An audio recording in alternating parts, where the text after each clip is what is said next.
Welcome to the Out There channel, live stream 42. Not sure if I said that too soon or not. And this new system is a bit slower than the other one. So live stream 42, tonight we will be covering rectangle UFOs that have been viral lately, New Zealand UFOs, the other thing I had listed. And there was something else, Antarctic base. So I'll just cue some music while I stumble over what I'm trying to do. Hopefully it's all working.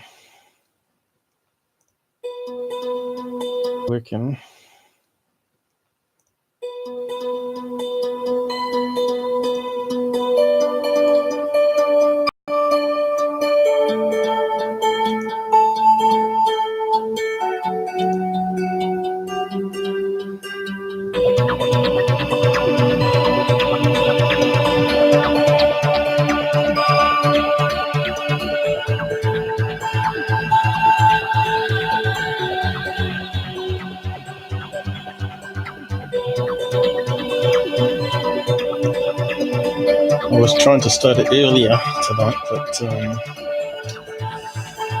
this other thing has got in the way. And of course, I wanted to research some stuff before I come on and make some graphics just in case the computer goes slow.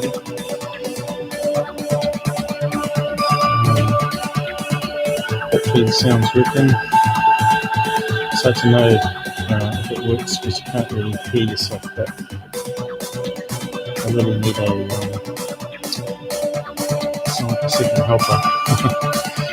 So yes, so we got someone on ready.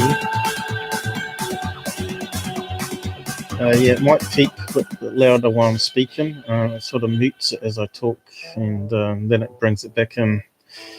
So I'll just type. It should be in plain the logos. Yep, just the rules and my intro screens. I'm just gonna pause that now and switch to desktop. Make sure it's all working. Takes a wee while to get your groove, so to speak.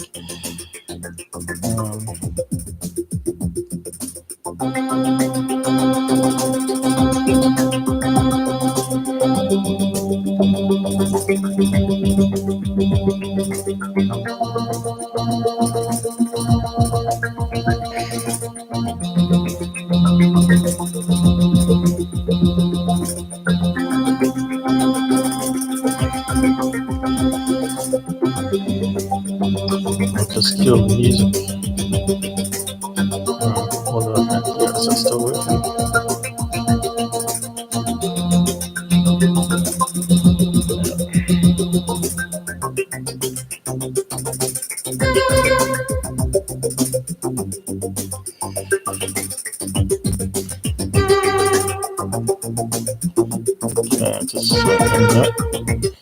Yeah, the music's from Free Music Archive, and I believe that one's written by Loco, a German guy that's made his music available. Saves me having to write my own.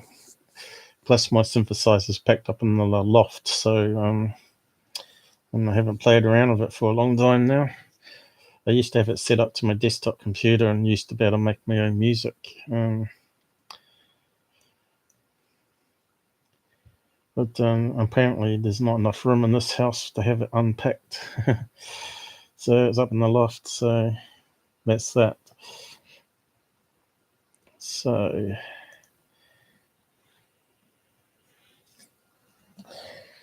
I'm just going to cover some of the basic stuff that's out there at the moment. Of course, Secureteam 10 has picked up on it, and so has Third Phase.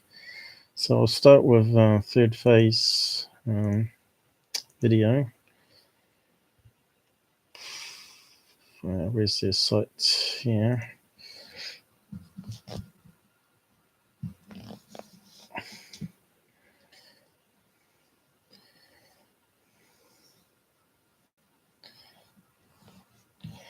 Can you hear me okay out there? Some crazy stuff happened earlier. It duplicated 2 live strings at the same time, so I tried to clean them up without actually deleting any completed ones. I was a bit scared because I haven't done that before. Jamal, you dropped off there. Well, it says you have anyway. I will look at the first one here to start with. The Antarctica, we found a possible mega alien city. So just bring that one up. Oh, that's strange. It says that no one's watching, and yet you're still commenting. Had to trust Google Stats at time. Documentary tonight about Erebus plane crash. Was it on TV? New Zealand TV, was it? I've seen lots of those over the years. I remember the news coming on to tell us about that. Also remember the news of the massive UFO sighting that happened off Kaikoura Coast here in South Island. And I thought, finally, we're going to hear the truth about aliens, but it never happened. They covered it up. So this one here, let's see if it works all right. And now it says you're logged on. It's very strange.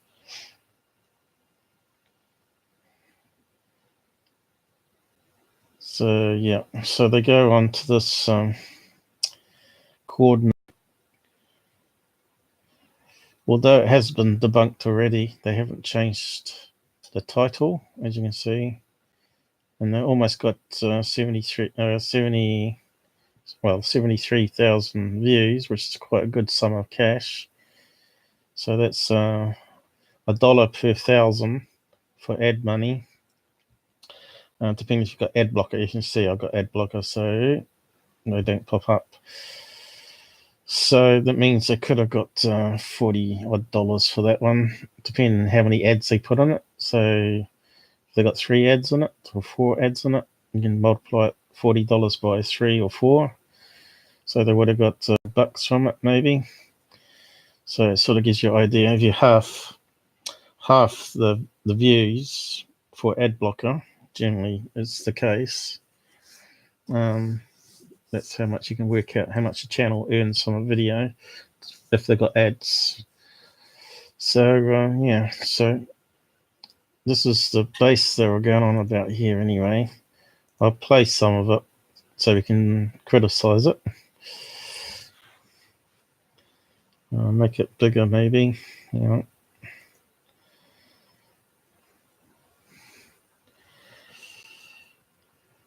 So these are the, obviously you can see how it's got wind and snow build up in a certain direction. And further away shots, you can see that the wind is obviously coming more from a certain direction, so the snow's building up on particular sides. And as you know, they've got bases down there. So we'll do some investigation on this, figure out what it is.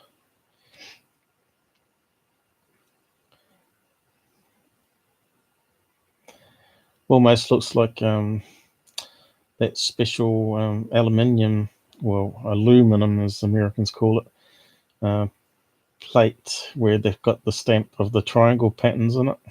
I don't know what you call that, but it kind of looks like that, doesn't it? So there's 1, 2, 3, 4. I should have counted it before. 1, 2, 3, 4, 5, 6, 7, 8, 9, 10, 11, 12, 13, 14, 15, 16, 17, 18. 18 of whatever these are. And they noticed when they go back in time that there's a runway there, and there's obviously different objects at the end there, 4 of them in a row. So the best people to ask would be the people that go down there and the scientists that go down there and work on it and find out what it is. But what's happened is it's gone viral, so we'll just skim that there. It's gone to the newspapers. Then obviously people that know all about the Antarctic or have worked down there have made comments on the viral videos, which is good because it helps you to debunk it. I'll explain it all in a minute. Just trying to find the bit where they go back in time. Is the volume okay there, mate?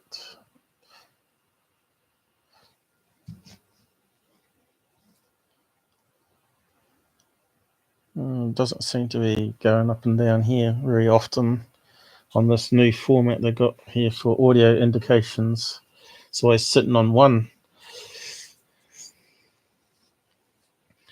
And on my other mixer settings, it's above halfway. So it's kind of crazy. It doesn't sort of work, match what my current settings are saying. So this is where they're going back in time. Thanks, mate.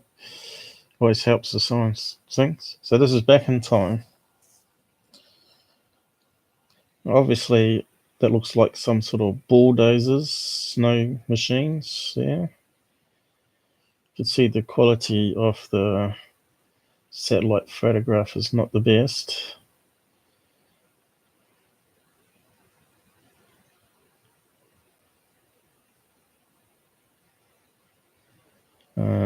Does it look like it's deep underground? Because we're only seeing it 2-dimensionally.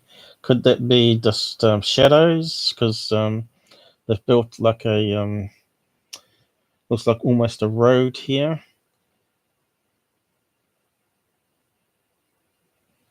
on top or in front, and I think that's just shadows cast in behind myself. We're not seeing it 3-dimensionally.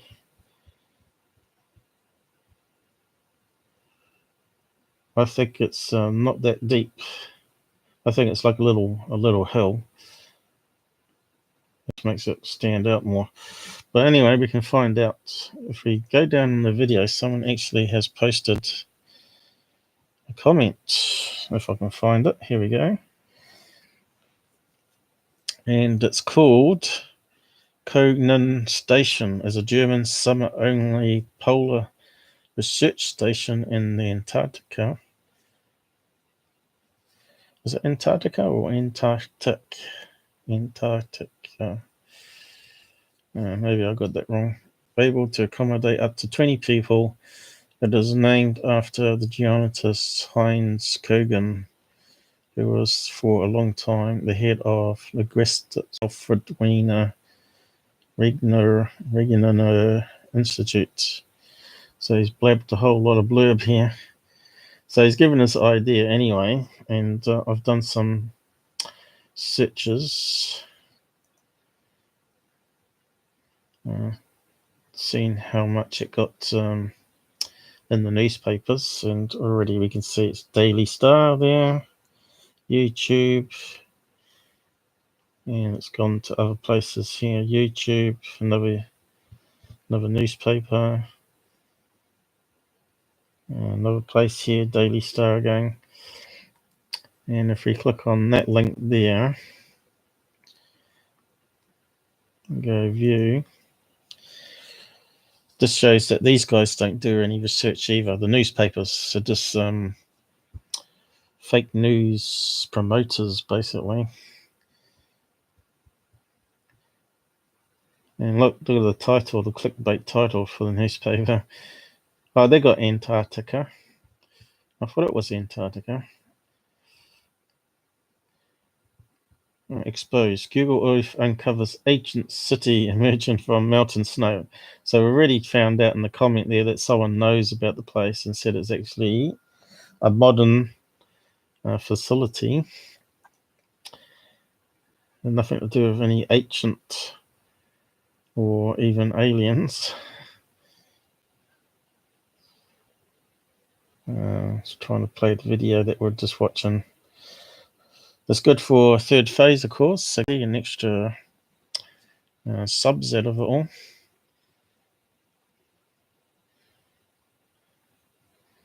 But yeah, if you go down here, they normally have some comments, and occasionally you get a sensible person at the bottom. There we go. And is that the same person we just read? Yes, it's called Conan Station. The structure that you see is just a line of containers, like shipping containers. They have been put out there during the summer, and during the winter, a huge tower of blowing snow is behind them because the wind pretty much always comes from the same direction. So there you go. That one sort of busted it straight away. And that's basically what I was saying, that looks like it was some sort of buildings on top that had the snow build up on the sides. They probably, don't they, if you ever watched that movie 8 Below about the dogs that he had to leave behind in a storm, well, when they come back, it's all sort of built up with snow as well and whatnot. So, yeah. What more can you say? But we can look at it further. So I did another search, of course, like I always do, just to see if that person is right. And we got some pictures from when they're down there. So there is a runway because the plane's going to land here. Kogan Station. And you can see he's talking about these containers. They've got 3 on stilts here, as you can see. And it's got that track going out this way. So I guess those containers over this direction somewhere. Or maybe it goes this way too. But there you go. You can see they've got lots of pictures from down there. We'll just keep going through. Now you can see some containers going out this way. So what's interesting here is the map. I'll bring up the map. And if I zoom into it, it gives us coordinates and a blob on the map here. And talks about, let's see,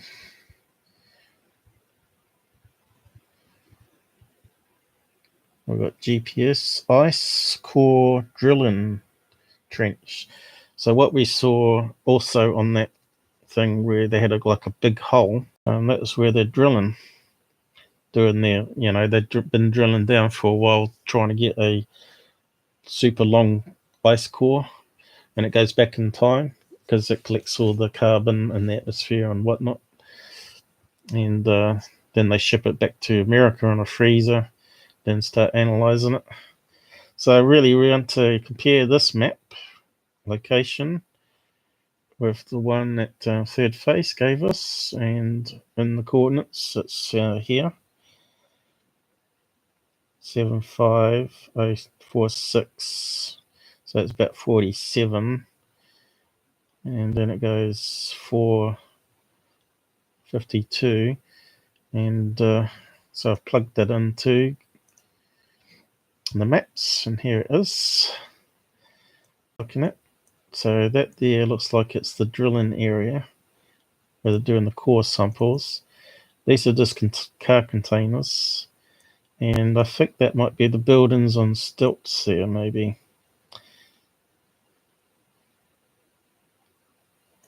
Probably have to look around more. But if we zoom out, where's it gone? It's going slow, I think. I want to keep zooming out. so we can compare maps, location. So I got the coordinates plugged in from the video, and you can see it's 7546. And if we look at that map there, 75.5, so it's slightly over a wee bit.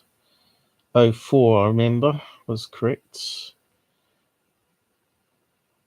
And they got 28, 29 here instead of 52. So their place on stilts is slightly over, I guess. Why haven't we got a map come up? Oh, here we go. So where were we? Here somewhere. And it's getting a bit slow.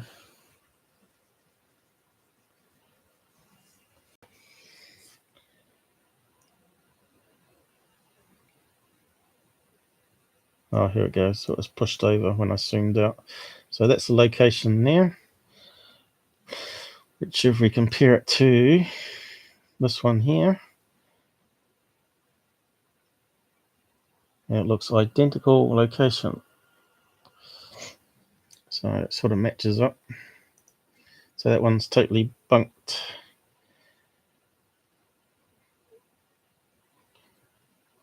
I suppose it depends how far you go out, zoom out, whether it matches up.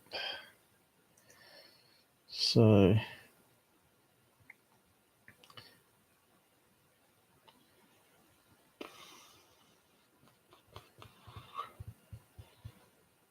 and they got the runway. That's the runway. I know they looked on the map here somewhere, and there was a runway. So whereabouts was it? Oh, there it is. There's the runway. So let's see if we can figure it out. Could that be the places on stilts here? Or this is where there's a lot of traffic, obviously. A little road going to the containers, storage containers, where the snow's sort of piled up in front because of the wind direction. And down here they got snowmobiles, and that looks like the drilling site over here. It all sort of fits, doesn't it? So we should be able to find that on the map too.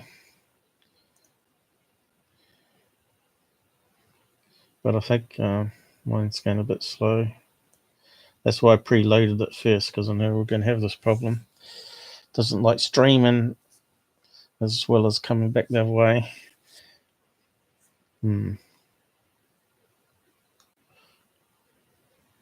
Maybe if I search again, it'll go to that same spot. Here we go. If I get rid of that, we might be able to see. So up here should be the runway and the drilling platform. There we go. There's the things on stilts that we saw on, where is it now? There's 1, 2, 3. So 1, 2, 3 sort of matches. The runway looks like they're going to have to rebuild it again. But it's obviously got blown over with snow. And there's the drilling location. And then they used to have a road coming this way, which you can see is gone. And it looks like the black bits on the front might be the containers. Don't know if we can zoom in more. Yeah, it looks like containers, and the snow's built up into these funny patterns. So it's not hangars, and it's not underground. So it's totally debunked. What do you think on that one? You reckon? It's good to get some good feedback for change in the side chats. We need more people like you. So yeah, so we'll finish up with that one. I can post the coordinates down. Well, I've got it here to make it easy if you want to go and have a look at it yourself.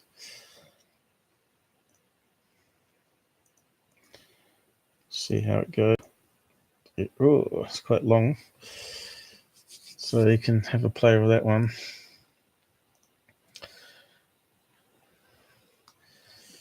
But yeah, they reckon there's about 20 people live down there. But they don't stay there all year round. Obviously, they only go down for summer. And it looks like these containers here, which we didn't see on the map, you obviously pack them up on the planes and ship it off and put everything else in storage in those 18 containers. So you can see here's a picture of those other containers now gone. So it's good to have this kind of information. And there's even more maps here. So it looks like it could be 20 people there. Scientists. And they look nothing like ancient aliens. That'd be cool to ride in that. And they're riding on top. That would be quite a high drop there by the looks of it. Looks like they have lots of fun down there. Anyway, we'll close that down. So on to the next goody. So again, what I'm saying here about third phase, if they're really trying to change their ways and remove the rubbish from their website, then this ancient alien city should have been scrubbed. And it shouldn't be going around all the UK mags as a conspiracy as it currently is. So it's bad for the UFO community again, makes us look like tinfoil hats. And when something really good happens, like To the Stars, which is meant to be releasing some really good stuff in middle of next year, maybe sooner, we have to wait and see what comes out. According to the presentation Lewis gave at MUFON in California last month, I think it was. I did post a link where you could have watched that presentation if you subscribe to my Twitter and Google Plus. If you go to Google Plus, it might still be there. It may still be available. Normally, people had to pay to watch it. So on to the next one anyway, which is this one, onto rectangle UFOs that have been popping out. And again, it's been pretty much debunked. Me and Scott Brando jumped onto it.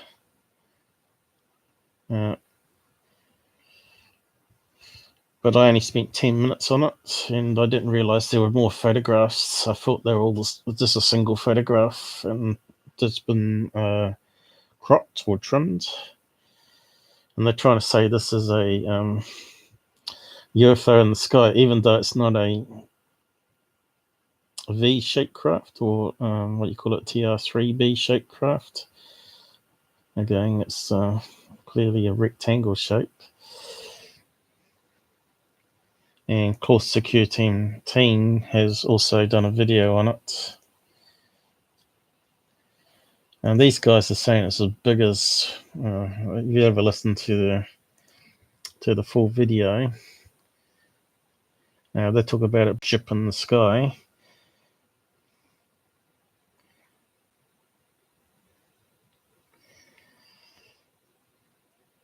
So what I did, I'll just bring up, I took some snapshots like I usually do. That's for the next one I'm going to talk about, but I need to go to my backup folder here. So initially I did this in paint.net to see if I could see whether it was a solid craft. And you can see here that the background here, they're CGI'd or photoshopped, because you can see here the compression is pretty constant throughout the image. The background sort of comes across. So clearly it's these things are shining on a window of the car, wherever it is, and the rest of it is just the night sky background. And we also got some other little dots here, which I wasn't sure could be dimmer light sources. And we also got another bit of what we couldn't see in the original photograph show up here as well, a straight line of some sort, and also another circle of light here. Now, initially, I didn't think it could be a smartphone. A lot of people said it was a smartphone, and I never know. I haven't seen a smartphone that lights up around the edges like this and illuminates various buttons on the side. So I initially looked at the main photograph, and I thought it was a reflection from this gas station here. It's got a lot of bright lights around the base, shining up at the side window onto the interior window of the car. It looked good. And then I did a lot of people, of course. And then I went on to this one here, my third image. And what I did is I drew around red the object in the sky. And then I grabbed a copy of it and moved it down here and flipped it, because it would be like a mirror image if it's reflecting into a window. And it sort of fit the shape, you see here, give or take curvature on the window of the car. So I was still concerned it was outside lights coming in, reflecting off the screen. At no point did I think this was going to be a real UFO. For starters, the whole thing was suspicious, and the people didn't do a video. They said when they got out the car that it had vanished and didn't do a video. So wouldn't you just simply pull over your car and then change it into video mode and then start filming through the window anyway? And if it still was there, you'd get out the car then. So the whole story was a bit suspect.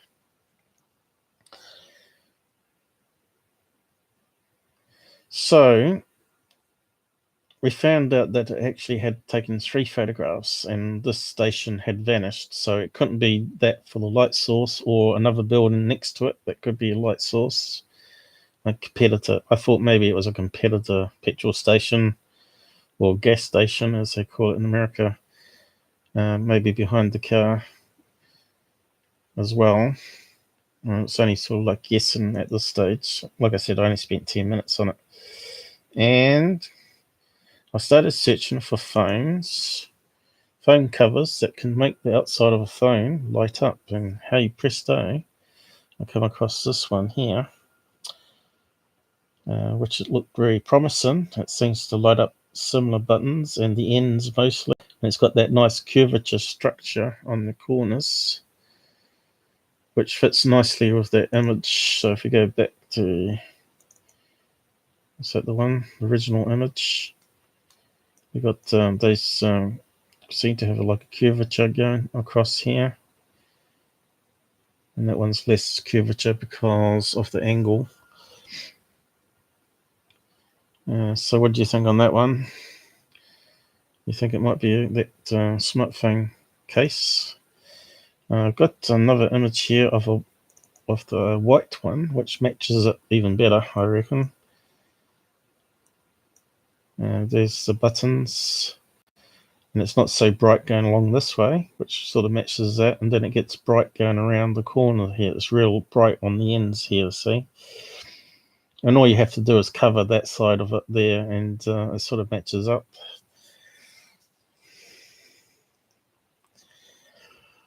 So I sent that last night to Scott Brando, who's getting all the credit for it, but that's all right. He did it after I started looking at it.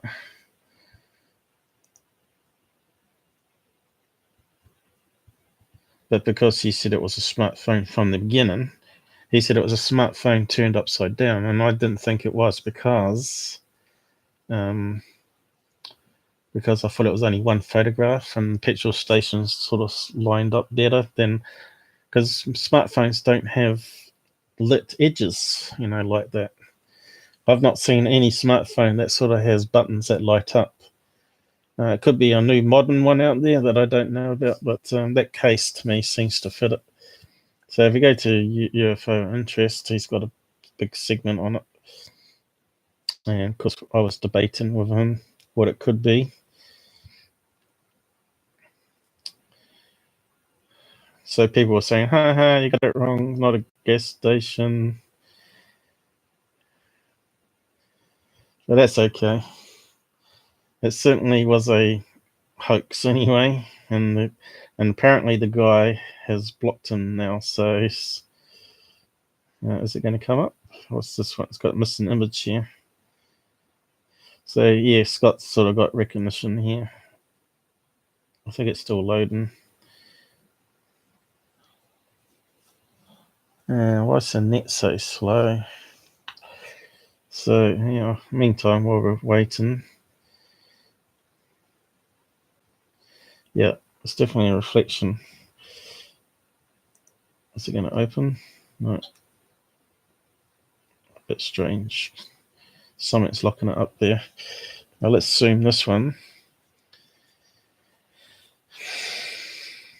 So yeah, they said here.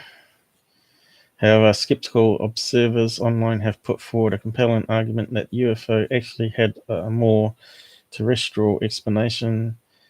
Specifically, fastidious UFO researcher Scott Brander was able to unearth Hill's additional images of purported craft, which showed the anomaly in nearly the exact same position as the frame of the photograph, despite it being taken at different locations. As such, he posits that the object was something inside the car which was being reflected on the inside of the window. But we always knew it was a reflection. But I think he's got an emanated gift down here somewhere. Is that the one? It's not. I think I have to reload it. Hang on. Crazy system. So he's overlaid the images to show you that this object size doesn't change.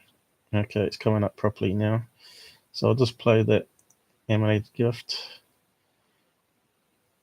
So he's overlaid all the images. I think there was 3 of them. I think he's only done 2 there. And you can see here the object is exactly in the same location, even though he's gone around the corner here. I think the sign is here. That looks like the same sign in this photo. So they've gone around the bend, around the corner here. And this object is obviously sitting inside the car.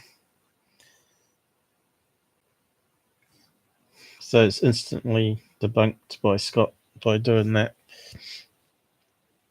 So yeah, I think he's done another one with all 3 images up the top here. We can have a look at that one too.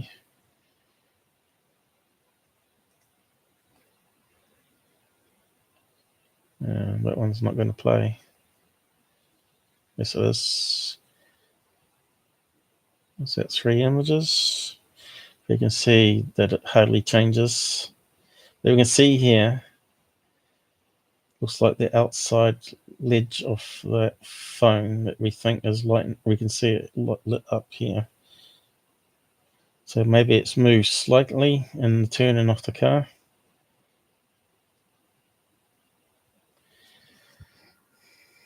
So yeah, so that one's sort of debunked. But if you listen to Secureteam 10, he says, I think it might be a phone upside down, because he read some of UFO Interest's early posts by the sounds of it. But we just think it's not a phone now. We think it's just a phone with one of those special covers. And he said, although I won't discount it being in the sky, I'll probably find it in the video, because I wasn't there. So really, he's the reason he's doing that is trying to say, I'm sorry that I debunked it, guys. Don't unsub and send me hate messages. So so he's trying to be careful, Tyler. You know, he's watching what I'm doing, and he's watching what Scott's doing, and he's very careful what videos he puts up, and talks about it, and the way he talks about it, because he knows he's going to be picked up on it by us guys. So yeah. So there's another one here by another guy that you may not have heard of, Scott C. Warren. Scott C. Warren. He's the one that said he was leaving the UFO field, which was a complete lie by looks of it. But he was the one, like Street Cat, putting up all these blurry, enhanced moon videos, and he's trying to say that this is a UFO landed on the moon or something, when you can see it's obviously a jagged edge on it, and you can't see legs on it, and it's probably super zoomed in. It's probably only a foot long rock or something. It's in the shade of a rock here. It's definitely not a UFO anyway. I suppose if you squint your eyes and imagine it.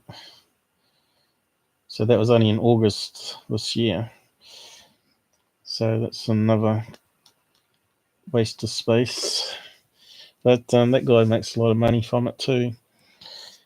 People just love fantasy, unfortunately. So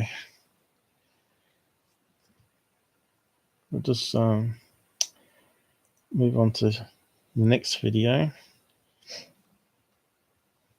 And it looks like no one's joining us tonight, Jamel. Just me and you. So we got to load up his site. Fun. Then I'll play his video that I'm going to talk about. Then I'll get on to the New Zealand stuff.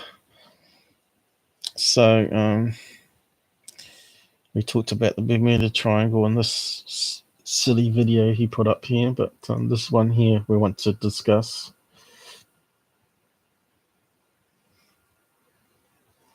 And skim past that stupid opening.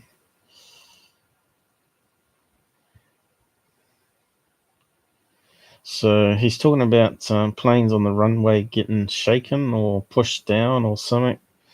To me, it sounds like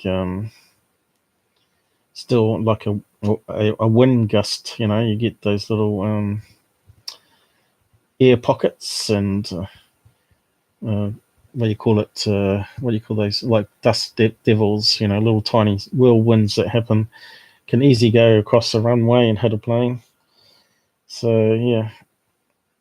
Unexplained pulling forces, 2 planes down in Tulare country. Not sure how you say that. Well, these little Cessnas, it doesn't take too much to rock those around. So, but that's not what I'm going to look at anyway, that one. But he's talking about it used to be a, let's put the caps on. I think it was a military base there or something. Middle of nowhere. Used to be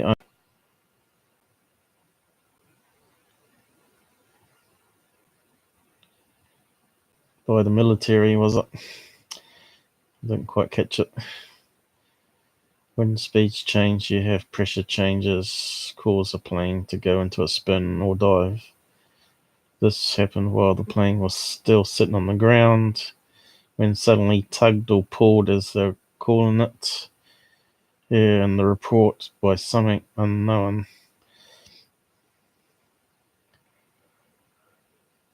So again, he's turning into a conspiracy weather channel or doomsday channel.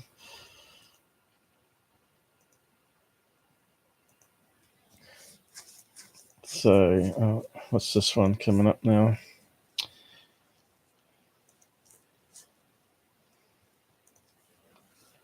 Still talking about this. Sorry, didn't miss. Yeah, people tend to sub, but they watch one video and they sub and they never come back. You just have to look at a lot of the other channels out there, and you'll find that they might have lots of viewers. I mean, well, might have a lot of viewer base. Take secureteam 10, and it's almost coming up to 2 million, but it gets only about 400,000 views per video. It's happened to those 1.6 million subs. So yeah, 1,300, you'd expect at least a couple hundred to be watching my stuff, wouldn't you? So it doesn't make sense why people sub and then don't bother watching all the other videos. I think what happens is they watch one of my debunks on secureteam and then they think, oh yeah, he's a hater, and then they sort of leave but don't unsub. But that's okay. You can lead a horse to water, but you can't make it drink. Okay, so this is the video that I want to talk about next. And as you can see, it looks like a square.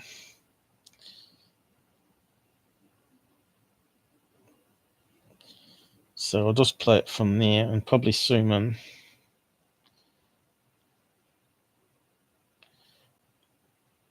Even more, so you can see what's going on.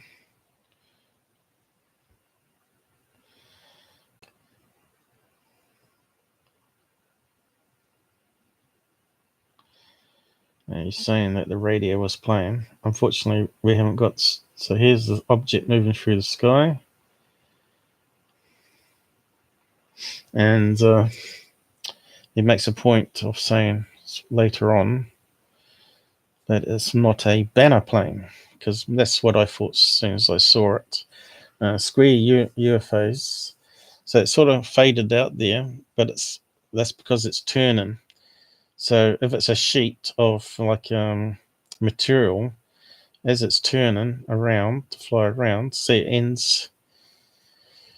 When you enhance it a bit better here, you can see more better. You can see how grainy it is. And if there was a tow plane in front of that, you wouldn't see it. And I think there was a little flash then. If I had the original video, I might be able to do more analysis. But I think what it's doing here is turning around but flying into the cloud layer. So it's gone into that cloud layer there as it's turning around. You can see it looks curvy, and it's sort of like wobbling on the end here. See that there? There was something there. A little black blob appeared just for an instant, like it reflected as it was turning.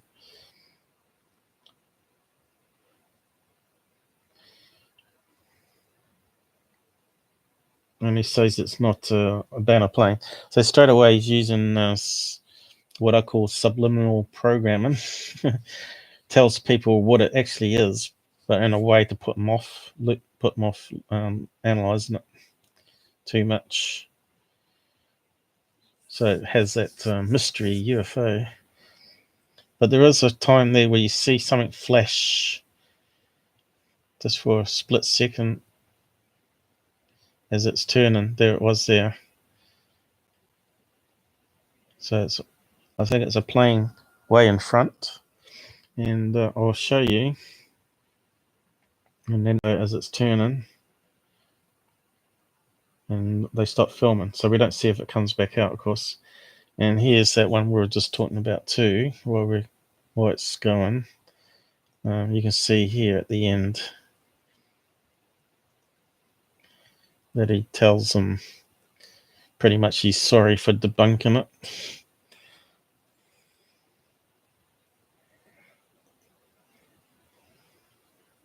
And he goes on about dog, which is fair enough. He doesn't want people that torture dogs not to watch them on his site. I don't know how he's going to control that. There's one point here, he says,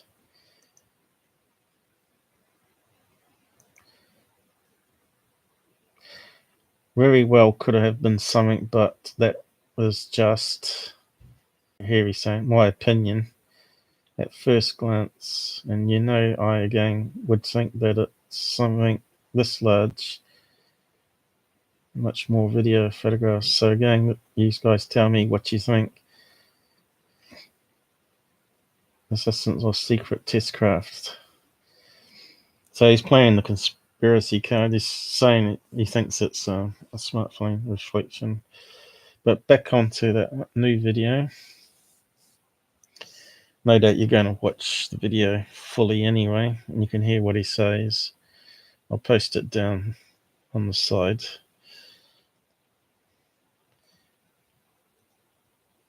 And you can go and listen to it properly instead of on the live. So I want to go back to this, the banner plane. And I've preloaded some stuff, and I took some snapshots. So that's how big it came out. And you can see here that they're filming at portrait, which is stupid because we lose quality straight away. And you can see the square is not very big at all. So when he zoomed in to here.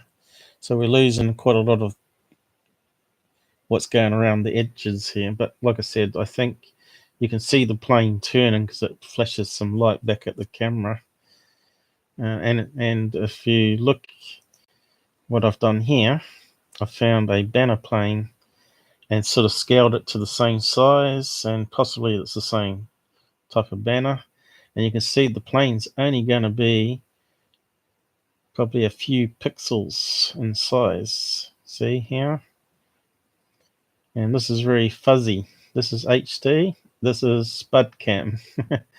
So the plane, if we measure a line,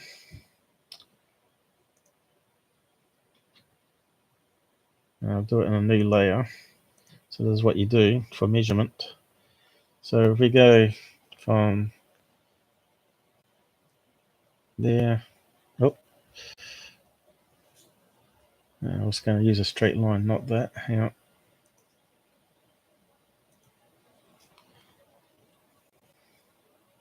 Go from there to end of plane. Now what we can do is we can say it's roughly the right size. So we're looking for a little speck about there in the same photograph. And remember I said there was a little black flash which was about that distance. Unfortunately, I can't sort of pause it on the YouTube in the right place where that little black flash happens. But to me, that looked like the tow plane because this is obviously showing up as black as well. See that? And if that's on a slightly different angle, which it looks like it is, like it's maybe, we'd have to rotate the angle. Looks like it's flying away from the car. So where's the arrow's gone? It's not going to let us rotate it. How do we get around that? But I think if we change the tow line, I think it's heading off this way. And I'm pretty sure if we go back to the video and play it again, you'll see there's a black flash there that sort of matches that distance. I got another image here where I've sort of darkened it to see if I can spot it. And you can see it could be something there, very faint, different color blackness. It's very hard to spot it, and it's sort of in that distance that I was talking about from the banner plane. But could be a plane there that we just can't see because you can see how small it is. Of course, this is actually slightly bigger, this one, so the plane's actually bigger here. It's double the size to what this one is. So if you scale that down, what I've done on this image here, that's more realistic. So if we go back to that video,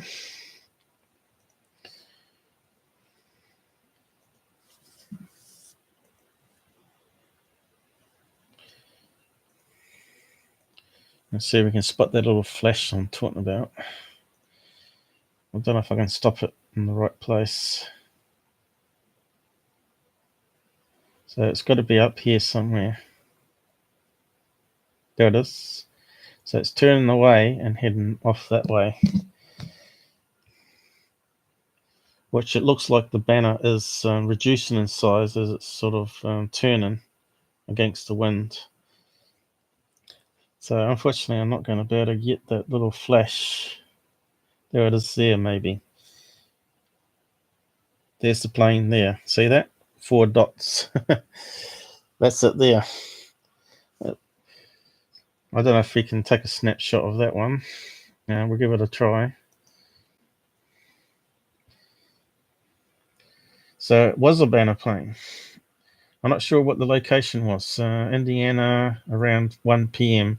So basically, if you do a search on that and see if they've got any banner planes in Indiana, which I kind of remember I've looked in the past, and there is at least 10 companies that do banner planes, or the same company but that owns 10 airports with the small planes.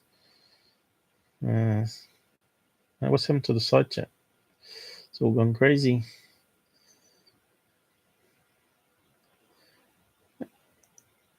What happened there? That's strange. Yeah. You always agree with me, Jamel. But it's good to have people like you actually following what I'm doing. So if we cut that bit out here, of course he's colorized it here so it stands out a wee bit better, you see. So he sort of helped us out by doing that.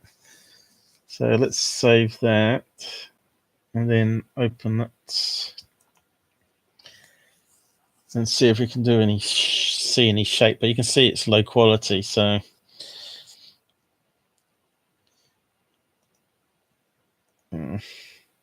that's right. I've got to go up the directory, and I wasn't going to do any bunks tonight, but it's sort of, like I said, it's always stuff coming out that you need to talk about. So it'll be the top one now. I'll just open it in the normal viewer, see if we can scale it in. But it does look like it's a solid object, like the banner. See that? It doesn't look like it's part of the cloud. It looks like it's slightly darker than does sort of have, like, it could have wings. But you can see it's going to be so blurry, it's not going to be workable. I will plug it into the editor anyway.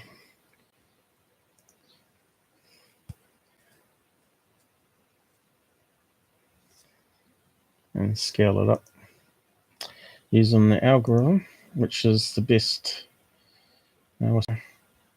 Resampling the best quality. Bring it up to 1280. And already it's still looking like a blur. But it does look like a tail there and wings going that way to me. If I do a layer, it looks like a plane right there.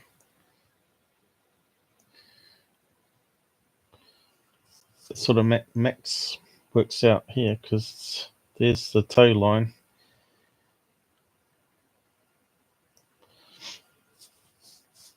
And it looks like it's getting caught in the wind, so you can see it's curved here. Who would think that was a craft, though? You know, a curved surface here, and a straight line there, and a straight line there. So it flies into that cloud bank, and then that sort of pulls that into the cloud bank in the video and disappears.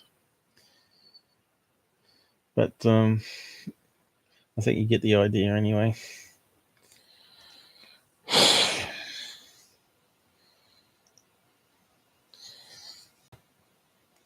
So we'll just close that one down because we're done with that. And Indiana, I think it was, he said it was.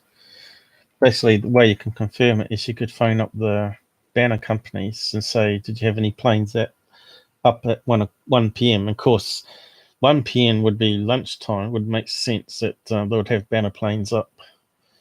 Advertising stuff. Indiana banner planes. And here we go, straight away. And it was Indianapolis, Indiana aerial advertising. So there's fly signs, and there's this company here, air signs. So they've got two companies, and then we've got this one here, Fly Sky Ads. So that's a third company, Sky Letters, aerialmessages.com. So there you go, skywriting.com. So these have companies. There you go, some advertising that they do. Looks identical. You can see how far away that banner is to the plane. Some of them are closer, of course. There's a big one here, and you can see the plane's turning. But we're looking at HD quality here, so not spud cam. So here's another one.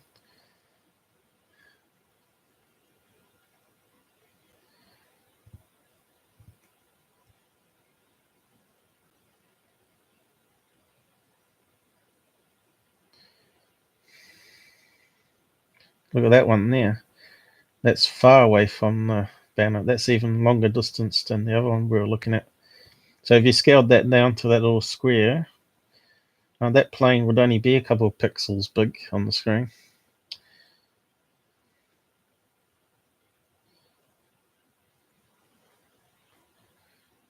I did actually do a video on Rectangle UFOs. I don't know if you've watched it or not.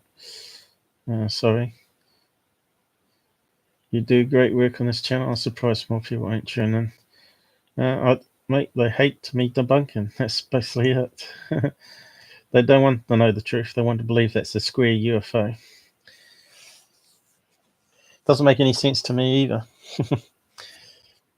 You may have heard of UFO Proof, and he started doing what I was doing, and his channel wouldn't grow, and he wanted to make money off it, and so he went to Darren Crapo to try and get some promotions, and he went from 50 subs or something ridiculous, 40 subs, all the way up to 1,000 subs because he went on Darren Crapo UFO channel.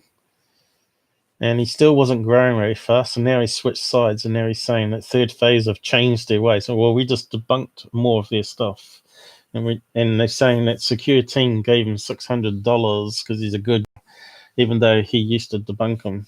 He says, "Oh, if we can't stop them making hoaxes, maybe we can change them by not putting up the hoaxes or something." I don't know what he was thinking, but he reckons people change. But I don't know.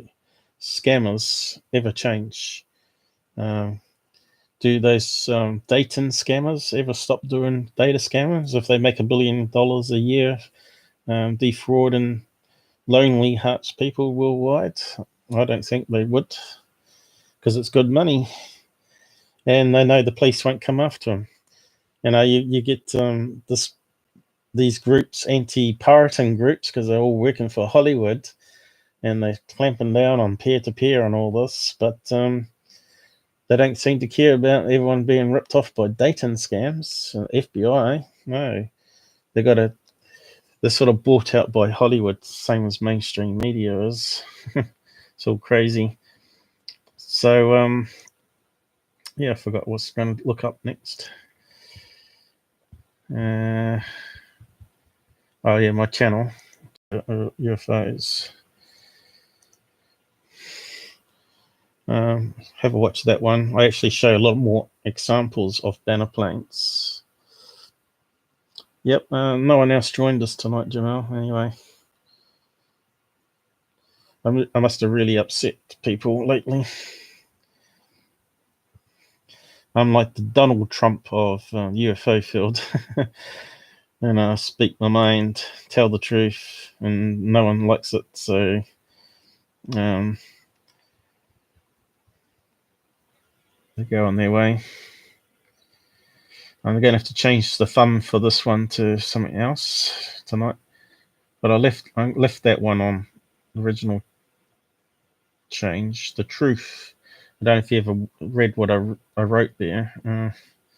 The truth just ahead, the out there channel, and then I say here, truth sounds like hate to those who hate the truth, and that's so true because you often hear people saying that the debunkers are haters, and that's not true. Can you handle the truth? Misrepresentations. UFOs are not aliens, exposing frauds and hoaxes. So, I want to find the square rectangle UFOs I did. It's going to be a long way down here, probably.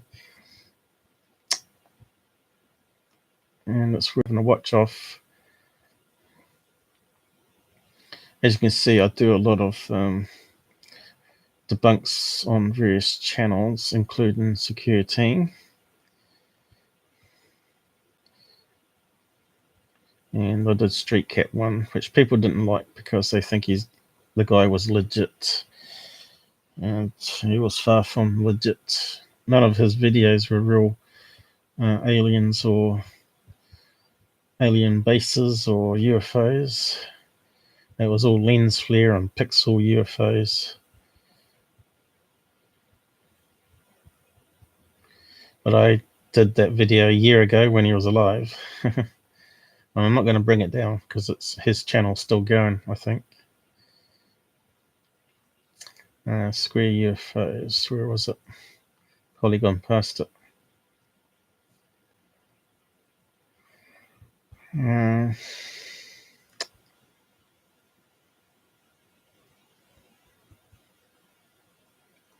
Maybe I didn't. I've got some images not coming up. It's really annoying when it does that. So I talk about lens flare in space. You get a little lens flare UFOs on that video here.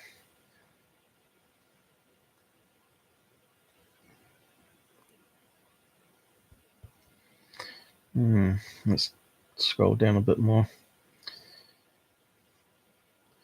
I do the 3-finger alien hand debunk. If you've not watched that. Also, I look into S4 location because what's his name? George Knapp come out and said this guy sent him location of it, and he can prove it on Google Earth. So I tried to duplicate it. So you can go and watch my investigation on that one if you've not watched that. Where's the square UFO one?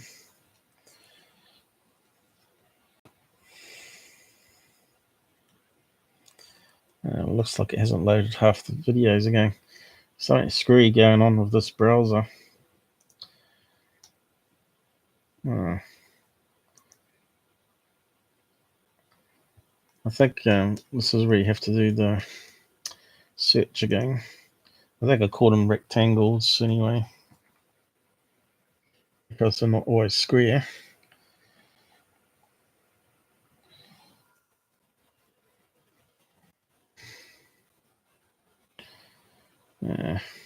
Maybe I did use square. Or maybe it's not working. Work for half words? Probably not.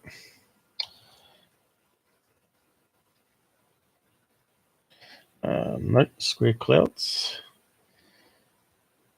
We'll keep going. Oh, here it is. Rectangle UFOs, episode 9, special episode 9. So we'll just copy that one. So you can have a watch that one. It's more on banner planes and other things I found out.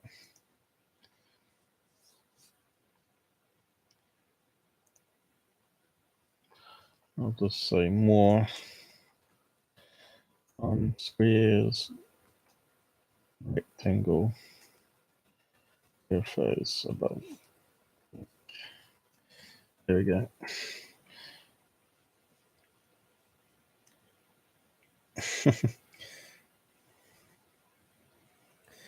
You will? How many have you watched so far? There's quite a few hours there now. Sort of adds up, especially with live streams.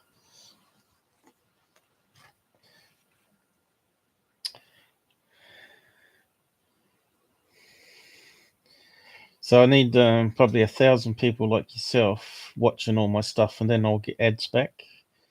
And then I might be able to improve my computer here, because as I've said in previous episodes, that the motherboard's got a fault with the solder mix, and you only find out that there was a bad batch of these HP laptops that went around after the warranty expires. And what's happened is it's got hot, that the main dedicated video chip that I used to use was a lot faster, of course, and took away CPU power needed to do graphics like I'm doing at the moment. To the dedicated chip instead has sort of unsoldered some pins, and it stopped working. And first of all, it was the fan that stopped. The bearings on it started going bung in it, so I replaced that as well. But sort of resoldering a motherboard you can't really do. It's done by robots nowadays, and you need a real fine hand. And what else has gone? The charge circuit has died to go, so now I run it off a UPS just in case there's power cuts, because I'm out in the countryside and we get storms and trees go across the power lines and kill the power, of course, or cause a short and it flickers. That's enough to kill a computer and also lose your string. So now I've also got a UPS, which probably the battery's no good in it now, powering up the fiber unit, and then I got another one, a UPS, that's powering up the switches in the house, and also the modem that connects to telecom. You have a modem that connects to the router, to the fiber box, which then converts it into light from normal copper wire. So yeah, it's complicated stuff, all this computer stuff. So yeah, that brings us on to, so I'll keep some of those images anyway. I'll use maybe I should save that one too. Well, that one probably be good for a thumbnail or something. Maybe I'll just leave it there. I'll just close down some of these other ones because I've saved them already. So I was going to use that for a thumbnail for the video. Then I thought maybe this one, but this one was the one to get it to the right scale, so I don't need that one now. Do we need to save it? Oh no, so I won't save it. But this one looks pretty good. I think it's good for fun. And it proves the point that there was something there. Just it's a bit hard to see it. which is always the case when you're talking about low quality UFO. I'll call this one thumbnail.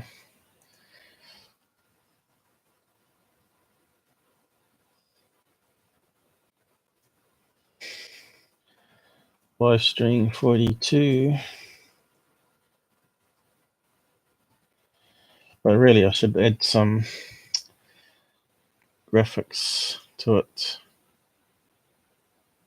But I'll just save it just in case it crashes. I'll leave it there so I can work on it after I finish the stream. So now we've got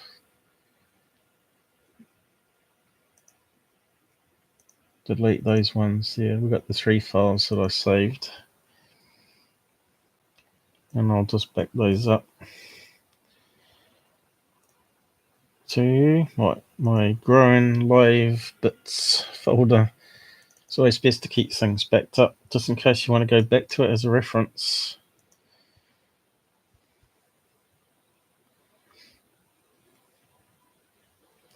So it's in there, sorted in alphabetical probably.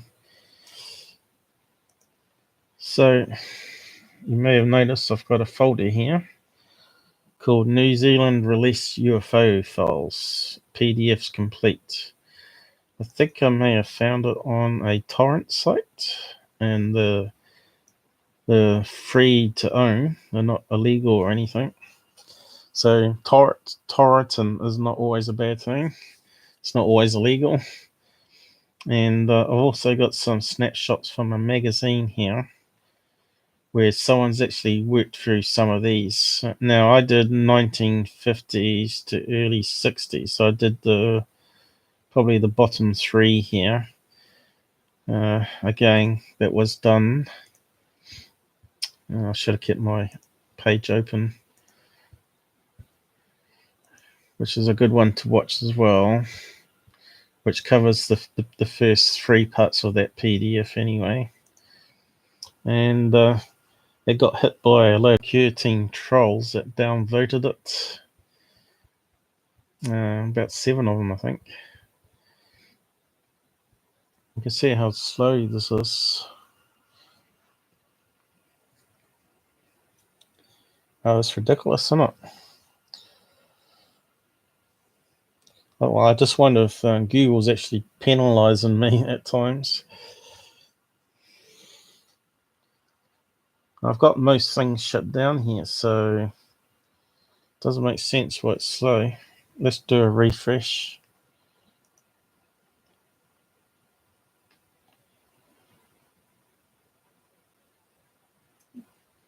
It's not loading, eh? I just had it up before. Should be cached. So we're looking for the search from New Zealand.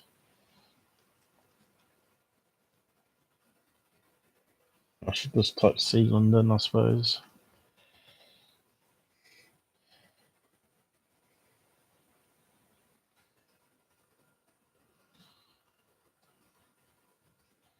Let's see if it finds it.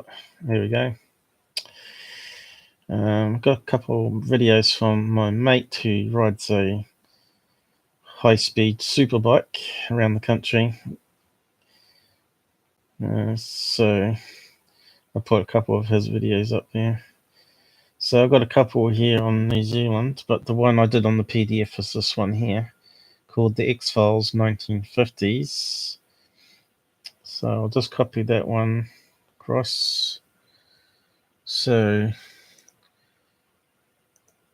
it relates to this live that we're doing.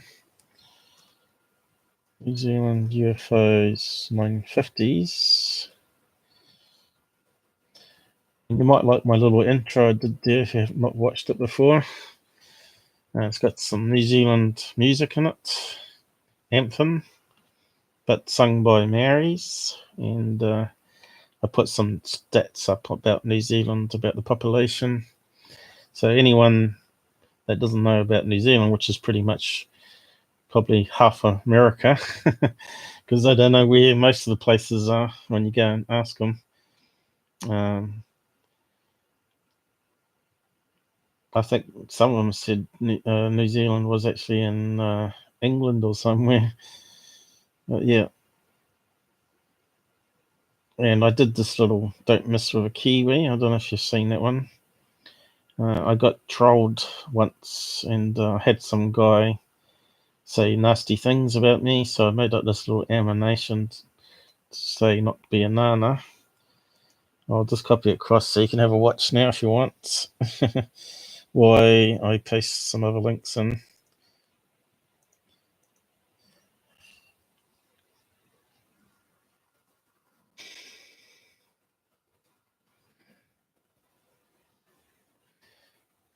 There you go.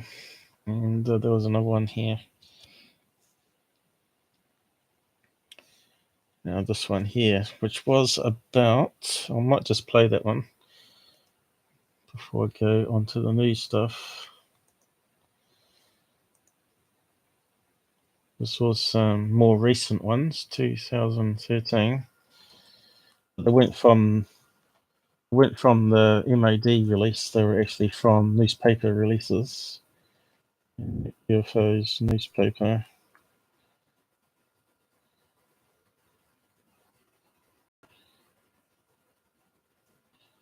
To well, I did it. Where's the minus key? Okay, there we go.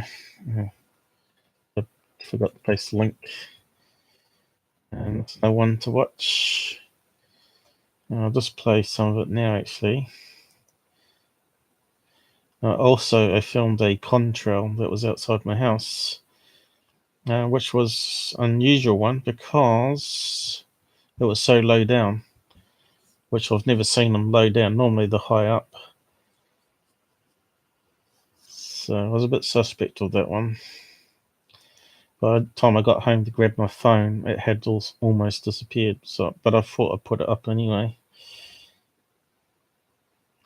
Not that I believe in chemtrails and all that, but I wouldn't put it past them to be spraying illegally without our permission, because they did it with America, didn't they? They used to go around in vans and spray mist to kill the mosquitoes and not tell the people what was in the chemicals. So yeah. So this one was got a couple of UFO stories in it. And it's got one of my earlier intros. So I talked about West Coast UFO there. I'll just skim it if it loads. But the one I was more interested in was this story here about the two UFOs caught in a movie maker. Is it playing? Yeah, it is, yeah. They were doing a film in New Zealand with special high quality cameras. But I worked it out to be two ducks flying from the shore. And they just simply glide along in the air currents like this. And they always fly in pairs because it's normally a male and female duck. Let's see. I was a bit scared to play the video back in those days, so I didn't bother doing it in case I got a copyright strike. But I should have played the video because the video was better than just taking a few stills from it. But you might recall that one. I think I posted the links to the articles anyway, did I? Maybe I didn't back in those days. Probably not. I did clips. There you go. You can find the clips there and watch the video. But not a lot of people agree with me that it's ducks. They still think it's two fighter jets or something. But that wasn't making any sound because it wasn't any sound on the video. So how could it be jets, you know? And ducks don't always quack when they're flying. So I still think it's ducks. Because we get plenty of those around the rivers here in New Zealand, especially South Island. So we're going to look at the these cases here. Probably do the more later ones, 1990s to 2009. So what I've got to do is open it up in the browser. So I'll copy it and see if I can. How can I do it? Drag it, maybe. Got to figure out how to open it. Drag it onto this page here. No, hang on, I better open a tab first. Now do it. See if it works. Yep, that's working. So these are from the New Zealand Defence Force. UK call them MOD. I'm not too sure where I downloaded it from, but I think it was from a torrent file that I found on a search, a torrent search. Torrent, how do you say it? You probably can find it if you looked for it online. We can do a search for it, see if we can find it anyway. New Zealand, I think they called it X-Files. Put defense UFO. So when I saw it, I thought it best to grab it then, because you never know if it disappears. UFO PDFs.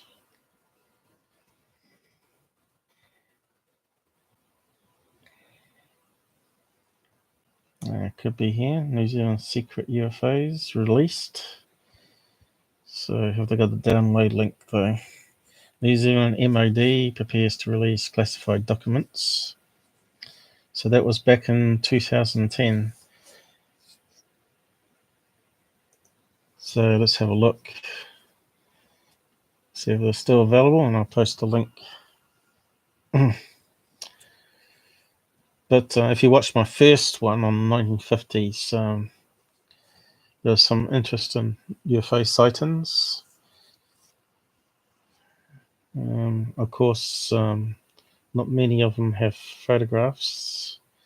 And of course, that was PDFs, and they scanned in. When they did it back in 1950s, you know what sort of technology they had back then. It was really rubbish. So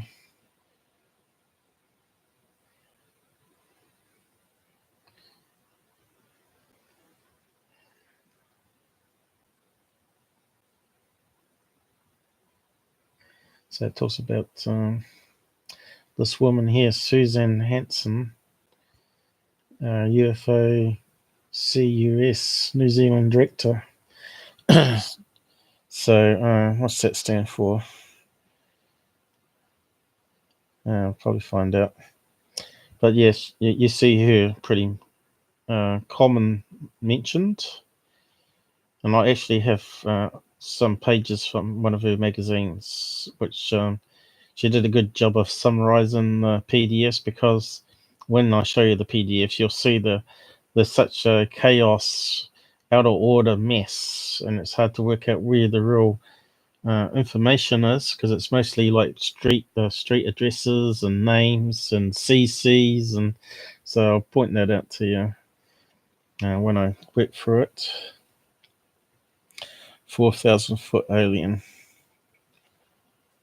There are also numerous letters with outlandish claims regarding UFOs. One letter described an alien that was 4,000 feet tall. So, yeah. So I haven't actually come across it, because I haven't worked through all of them, because there's a lot of information in those PDFs. So it doesn't look like there was any link there, unfortunately. So that's why you grab it when you find it. Here's that magazine. UFO, what's it stand for? Research Network, run by that Susan woman. She does a good job. I'll post that down the side here.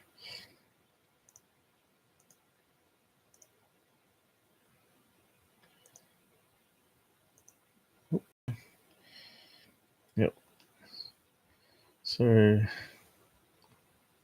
oh, we've lost you, Jamal. Right, get to bed. Okay. Well, good night, mate. You have to see if the links are still there, because sometimes Google removes them. I'll probably only be on here doing some of the stories tonight. Might have to do some more another time. So yeah, does she actually provide a link yet?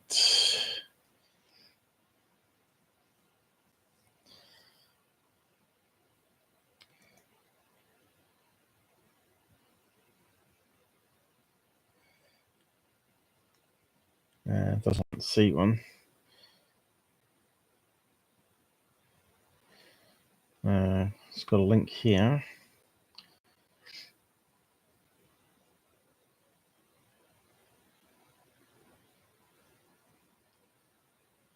So she's got some extra downloads here that you might be interested in.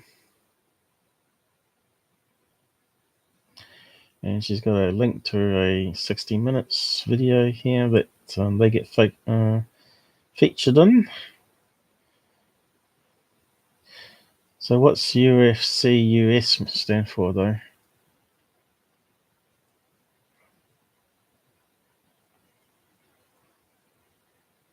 I suppose it's UFOCUS New Zealand. It doesn't really mean anything. It just means UFOCUS Research Network. I would have done it so the U was a different colour, so it sort of stands out. You know what I mean? Right, I see now what they've done. I'm still looking for a link, though. But we might just have to flag it. You have to do your own search.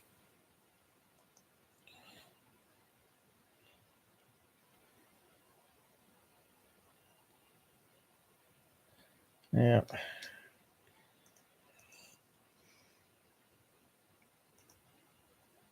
Probably have to put download in the search.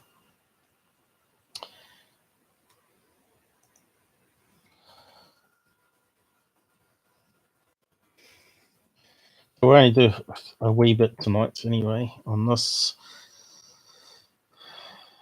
because I'm starting to get a bit tired now too. But I'll read out some of the stories and I'll carry it on another night, and we'll chip away at it and work through it.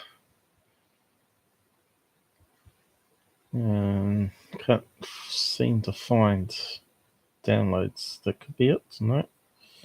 New Zealand files. Let's have a look. Oh, what's this one? UFO files. Black Vault. Black Vault might have a copy. It's a pretty good site to look at too. That looks like the American files, and looks like he's got so that might be a handy link to have a look at too. Maybe it's on here.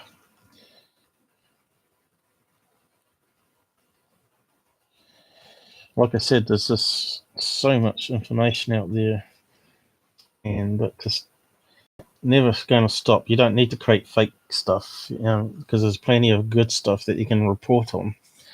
Yeah, so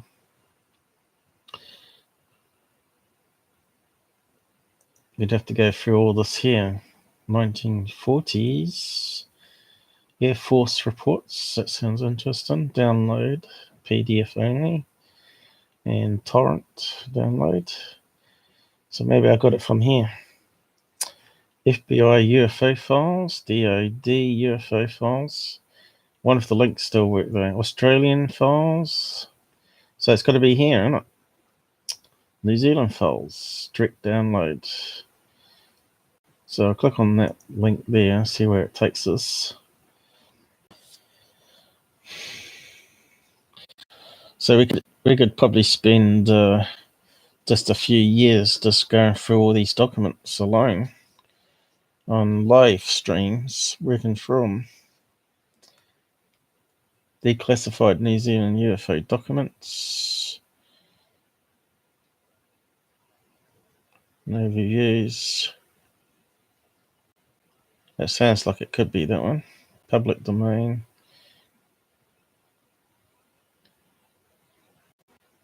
So try that one out anyway. So back to the report anyway. Yeah, there's a lot of stuff there. What's that one here? Before we move off it. Project Blue Book, 2005. And what's that saying? Pecan sightings. Interest over time. All right. Interest in how many people are interested in Project Blue Book. And looks like it's peaked in 2014 now.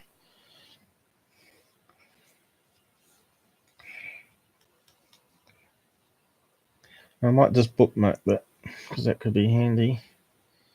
Done. So back to this one here. And when we wet through it, you'll see how messy they are.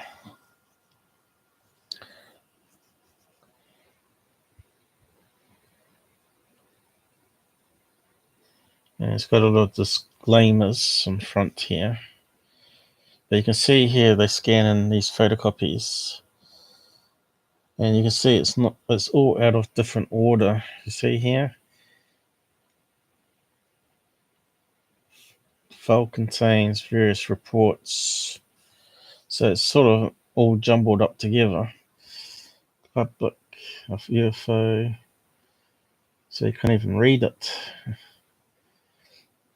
Public access to this file is restricted until 2080.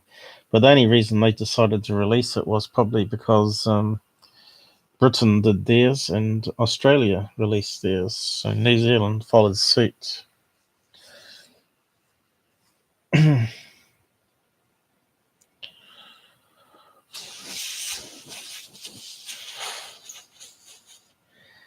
So I'll just go through here quickly. And you can see here that's really just all admin sign-offs and not the actual UFO case in question.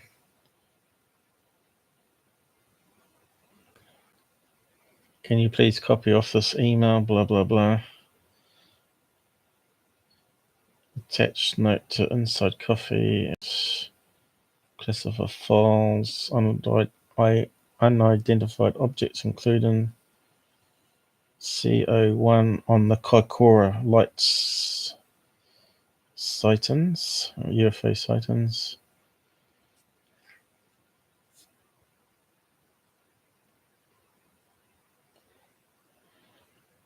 So, squadron leader, from squadron leader to Mr. whoever that is. Looks like it's a response back to this guy here. He must have sent him an email asking. So, he's asked for copies of reports, is it? And of course, a lot of those we just read weren't going to be released to 2080. An exception was made in the case of Kaikoura light sightings in the late 1970s due to public interest and instruction from the government of the day. I enclose a copy of the press release which summarizes all of the settlement findings of the investigation, includes a summary. The Royal New Zealand Air Force does not hold files on identified objects and related issues. This variously contain information of a military nature and some reports personal information supplied by private persons if released.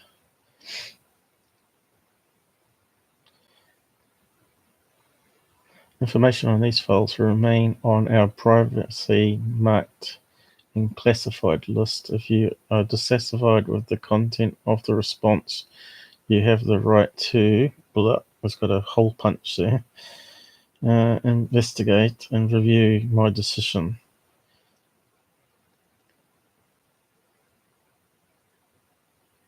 And thanks for this. I have made improvements to our draft text.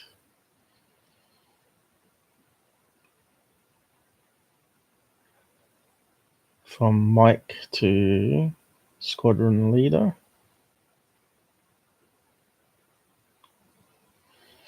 So, like I said, you've got to work. It sort of goes backwards. It's not in search order. It's all backwards. Yeah, it really needs to be redone. So when you get the first letter to the final letter,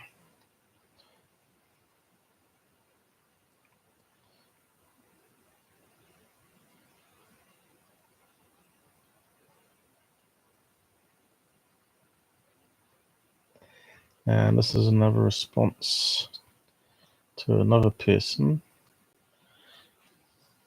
Caroline Courtney, North and South magazine. I haven't heard of it. Are there any classified files on UFOs held in New Zealand? Does the Military of Defence, whoever is appropriate, have a position statement or some such comment on the phenomenon of UFOs?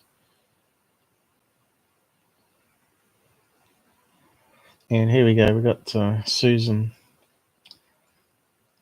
here, the Susan Hanson, what I talked about at the beginning. UFOCUS, New Zealand Research Network. UFOCUS. Kind of strange word, but that's the name they chose. So what's interesting, rather than just working through that at the moment, I don't think we've got any people watching now.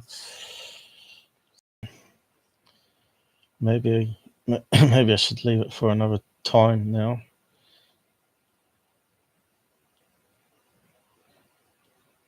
But yeah, I got a copy of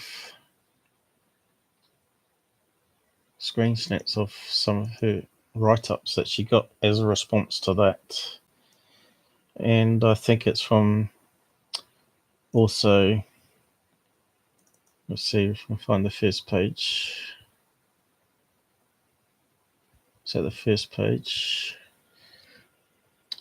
UFOCUS, so it's written different there. Instead of saying UFOCUS, New Zealand. I think that might be the first page, but there's a picture of her there. I guess she's in North Island. And this is over, I say at the top here, UFO Truth magazine. So I guess it's available to purchase from here. Or it might even be on that website link. I'm not too sure. So this is at the first page though. Let's just click on the last one here just to make sure.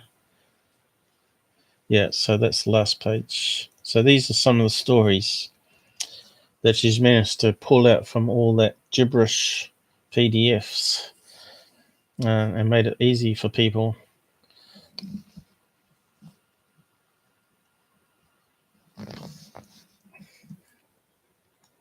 So what's it say here?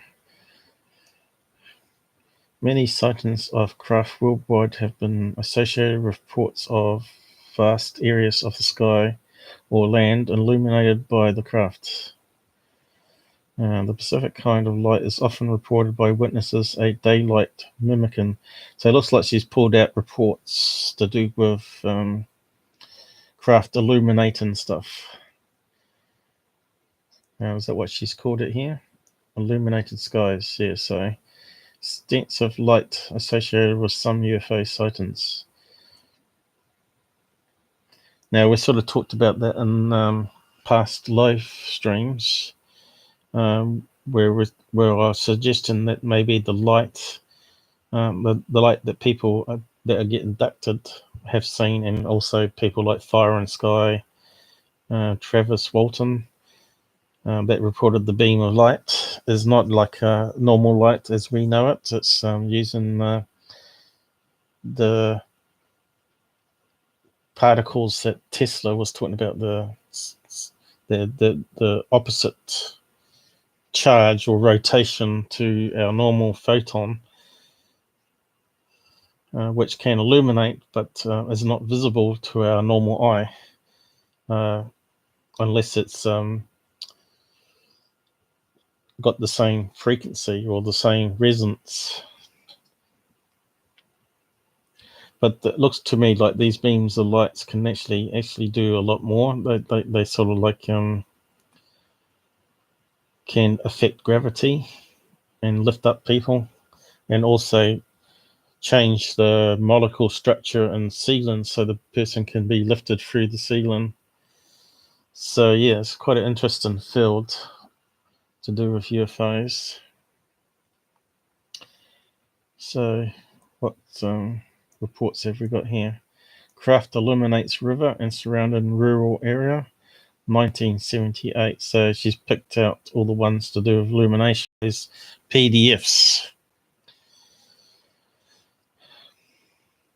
The witness, Mr. S, was working as a security officer at the time, driving between small rural towns in the Thames, Hauraki Plains area, North Island. So we should be able to find this report in those PDFs when I go back to them and sort of scroll through them. But it's going to have to be a weekend one, I think. And during the early hours of the morning to check on business properties and factories at around 2 a.m. He drove from the town of Thames on the coastline inland towards the township of Tairoa, intending to park by the river north of the town to have a snack and drink. And he approached the river. He noticed an orange-red glow in the low cloud bank above. To his astonishment, a large circular craft descended through the clouds above the river with what he described as dripping molten metal falling off the bottom of the craft. He immediately stopped.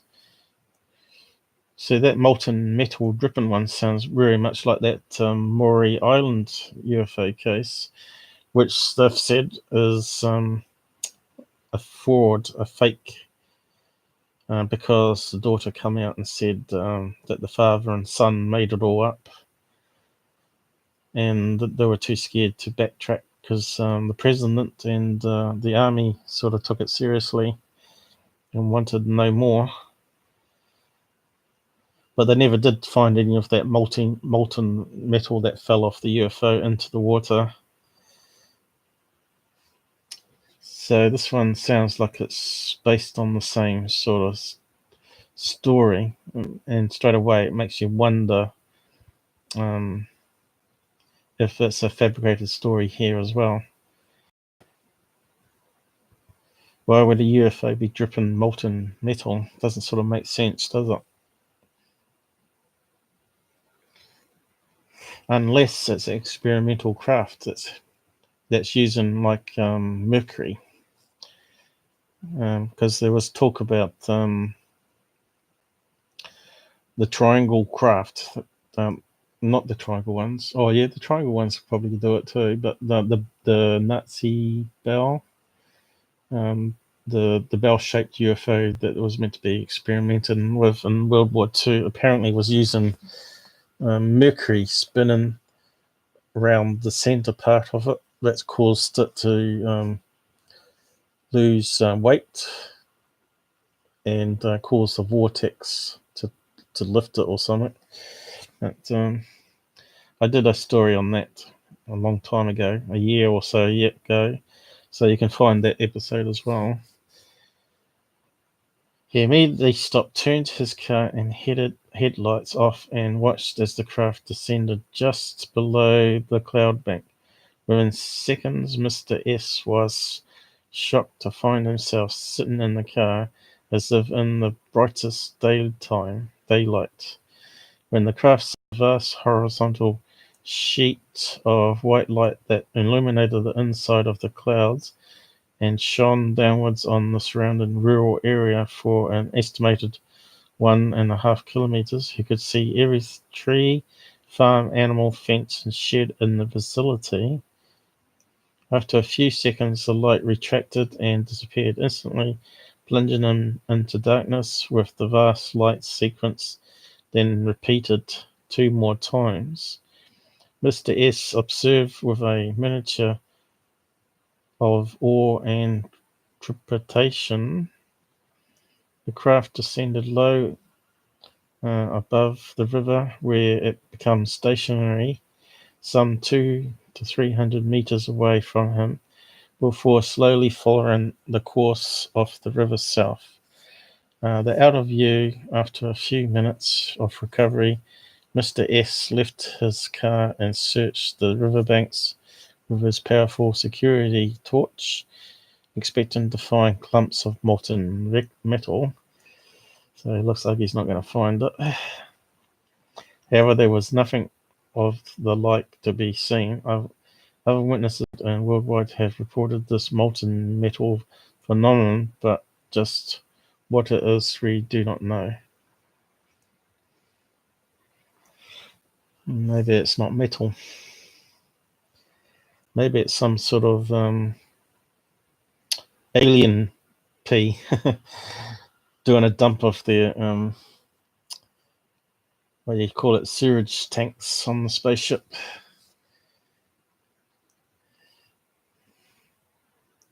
He stated that most striking aspect of the whole event was the vast bright white light emanating such a distance from the craft that he recalls looking at his hands on the steering wheel and seeing every hair and wrinkle on his skin starkly visible. The following day, Mr. S was relieved to discover a report in the local Hauraki newspaper describing how a couple on board their sailing vessel anchored just north of Pyroa in the Firth of Thames had also seen the disc-shaped craft head in the direction of Pyroa in the early hours of the morning. They too had noted the strange dripping molten metal. So it sounds like this one's definitely a legit one because it's backed up by other random people, not even related to the guy. So whatever that molten metal is, I've heard of UFOs dripping what they call spider web. I think it's France where that happened. Probably could do a search on that. They observed the subject a sheet of intense light illuminating the night sky. So they saw the light as well and it illuminated the sea. So we can probably read out the other stories some other time.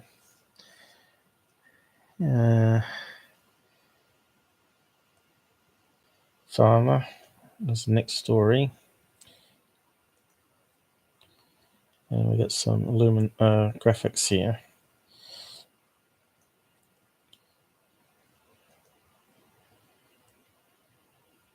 And one after that, the Tom Komura Bay Illuminated Valley.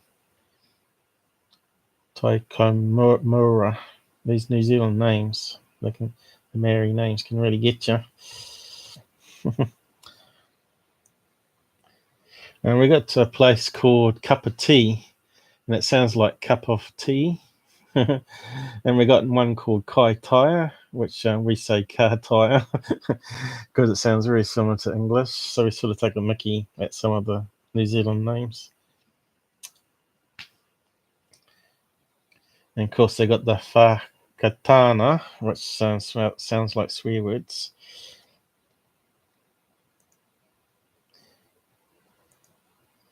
So yeah, I'll read out that story another time. But while we're here, we'll do a quick look at because we're coming up to 2 hours already. That's why I wanted to dedicate a set time to do New Zealand stories and work through all this stuff here.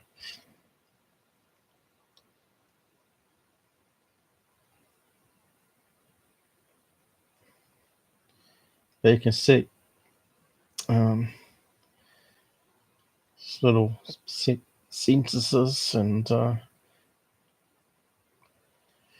replies back to people. Not actually a submitted case as such. So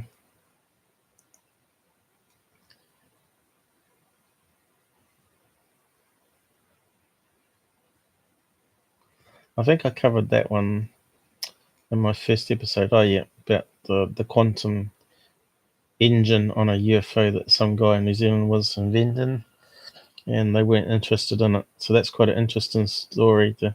So I've covered that one, even though it wasn't 1950s, because I thought it was interesting. Because I wasn't sure when I was going to work through the rest of these to try and make head and tail of it.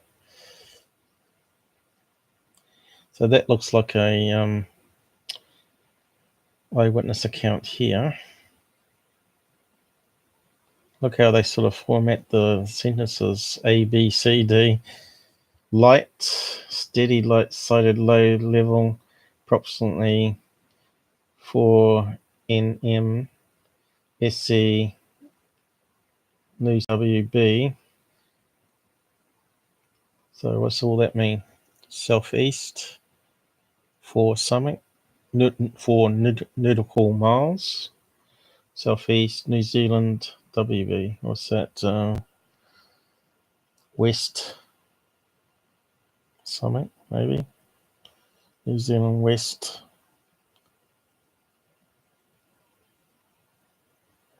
Business, I don't know.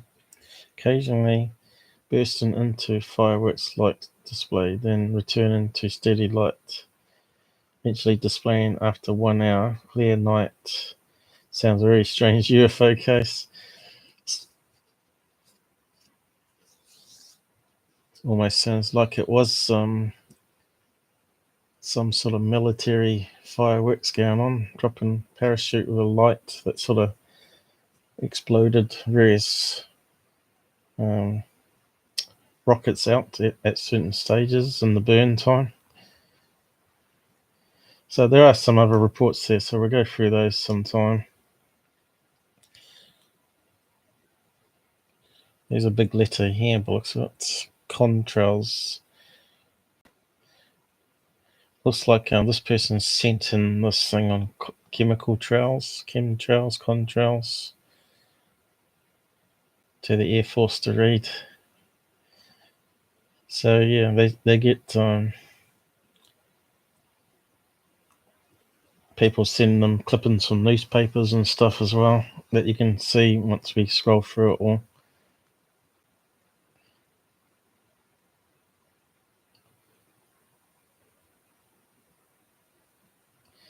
And they've given a reply here. It's doubtful that the condensation trails you refer to, blah, blah, blah, blah, were made by aircraft of the Royal New Zealand Air Force.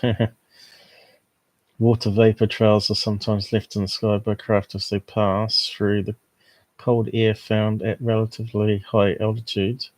These are often visible.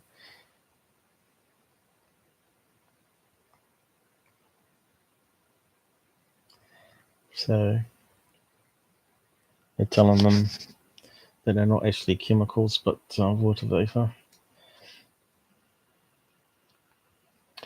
Which you'll find that most debunk as well. So if we have a look at UFO web, there's another one. It's spider web. A lot of people said that the UFO was these spiders that float in the air, and that makes sense that in France they would be dropping these spider web down. They call them angel here. Folklore says here, but I think it might be natural myself. Like I was saying about the spiders, because I know we get ones in New Zealand that you walk into when you're walking a dog, little tiny spiders that have these threads of spider web that they sort of float on the air current to try and land from one tree to the next, which is kind of clever. There's a story here. It's raining spiders. That excites UFO believers. I don't know if I've ever heard that story before. I might just have a...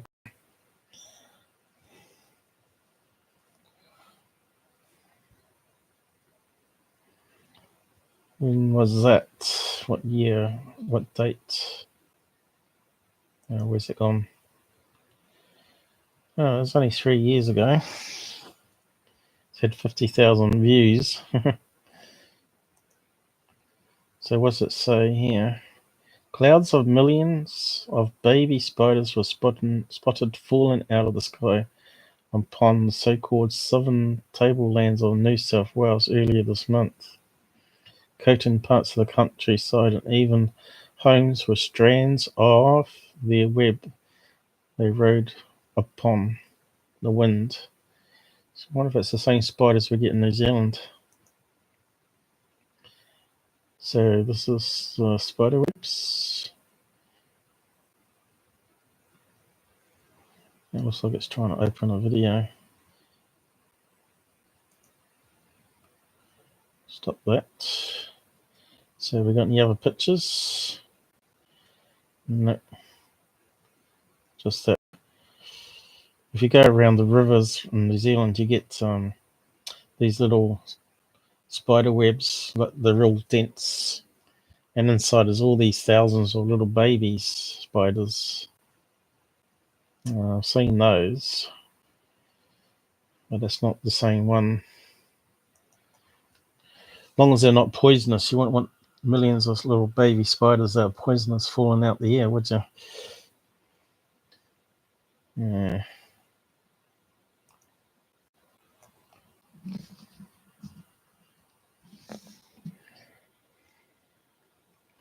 So have a look at this angel here, as they call it.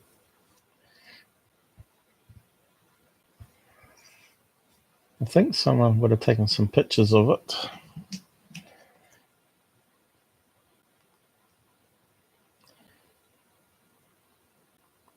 So there you go. Does almost look like those spiders that we were talking about.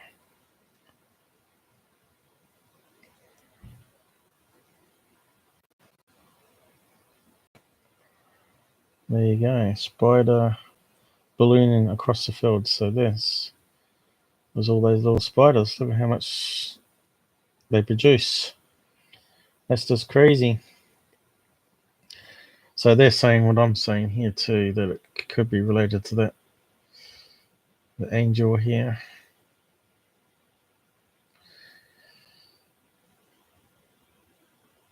So he's talking about millions of spiders too. I've got a picture. In 1950s France. Oh, there we go. That's what I was talking about. What's happened? Pop up.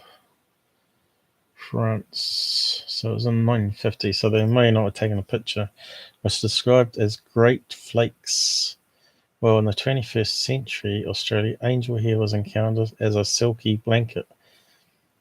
Adding to the abundance of theories around the hair is that many historical incidents were only briefly reported, making them ripe for modern speculation. It is worth noting, however, that the vanishing quality of angel hair is consistent with the spider explanation, as Professor Hyberstein explains. The silk does not dissolve but just breaks into smaller pieces until we no longer recognize it as pieces of silk. So the bonds between the atoms probably break, or molecules. Nevertheless, the lack of clear testing of many of these cases have meant conspiracy theories have flourished. For some, angel hair is proof of chemtrails. This claim is bolstered by test results of the hair, which have sometimes shown traces of metals. As some commenters Wayne writes, geoengineering. The next time you see these in your yard, get a sample and go have it tested. Tests will show magnetic and not a spiderweb trail, which is made from a completely different material. Not everyone is quite dramatic, with some acknowledging most incidents may in fact just be flying spiders, secret government plots, airborne spiders, or visiting a. But I think you'll find that metals are pretty common in the ground. But as I said as well, 77 climate scientists were asked a couple of years ago if they've noticed anything in soil testing and atmosphere testing, and only 1 out of the 77 said he had, but it turned out that they were mining the metal in the area, and dust obviously was coming from the mine because it's in the soil which they have to process the metal out of. So I wonder if there's any images at all related to UFO angel here or not. And it's not looking like it, apart from the pictures we've already seen.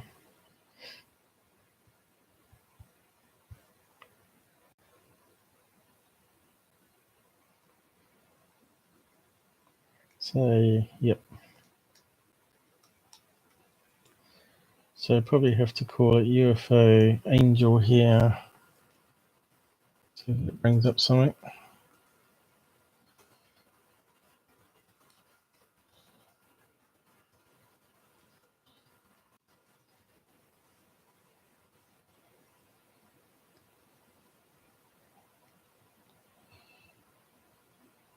So that must be it. So they've got some stuff to test. Looks of it.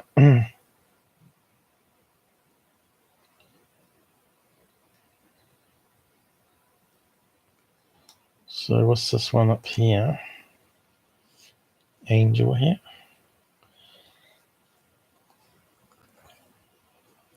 Could it even be cotton, blown from a cotton farm into the atmosphere? Angel here. Odysseys. See, that one looks different to that last one. But I think that might be Photoshop, that one.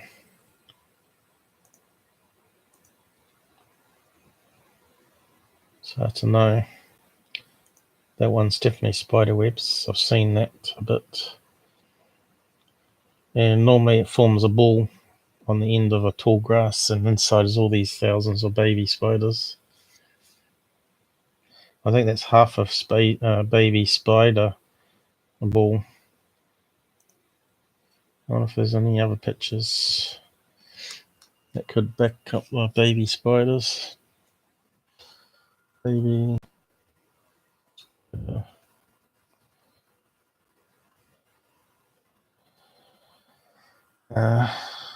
Pod.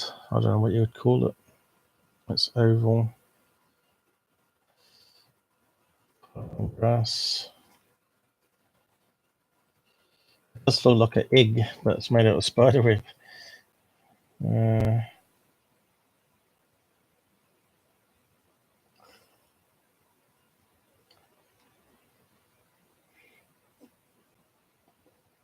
Could that be some? No.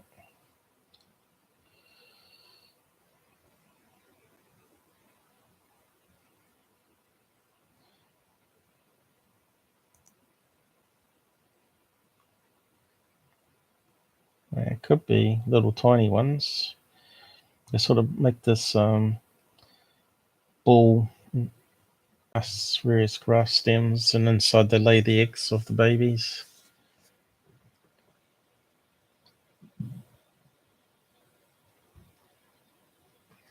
But I'm talking ones about the size of your hand on tall grass that you get around the riverbanks in New Zealand. and probably in Australia as well.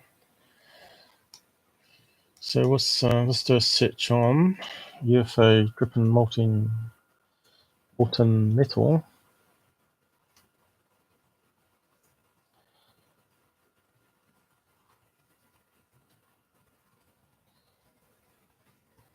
How many cases are there of that?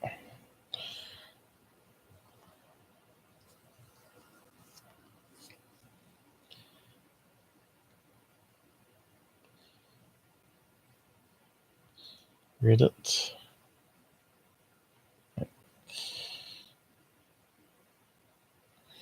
Maybe have to search for a text first. UFO drops blobs of plasma-like substance. That's probably more like it.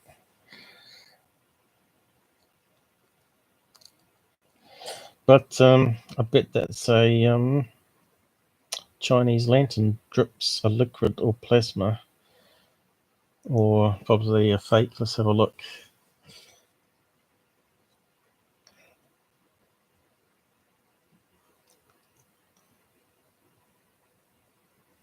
Mystery Universe.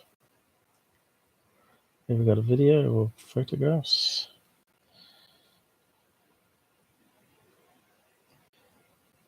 Oh, I've got a video, is it? What's it say here?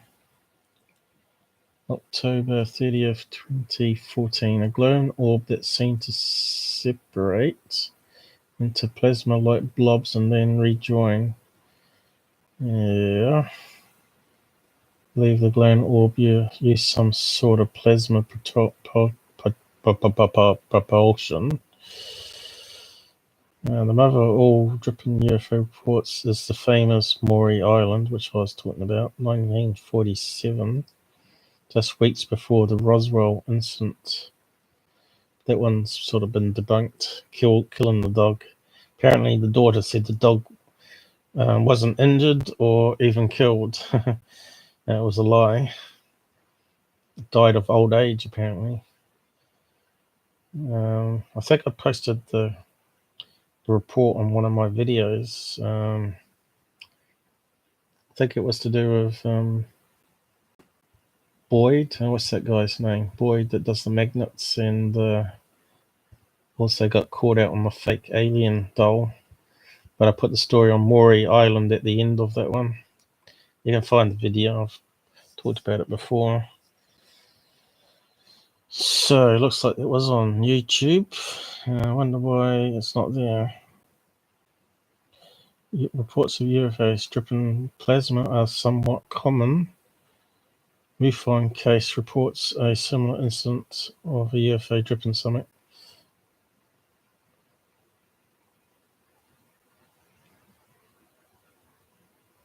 So we could look up that case number, I guess. Flame, but looks like it's maybe no video. Flame colored sphere that appeared to change into two. So could it be a natural thing then rather than actually an alien craft? So it's possible.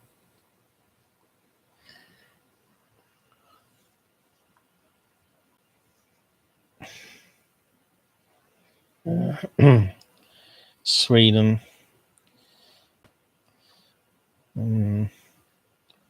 I don't like nighttime ones. If it was a daytime one when they saw the plasma ball.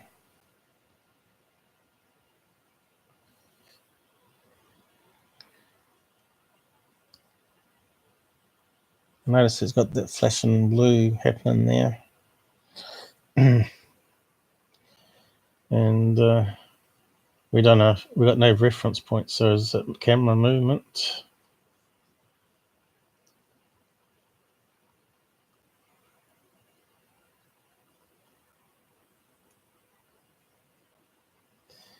Yeah, it's kind of suspect, I think. Look at that. It's got to be camera movement.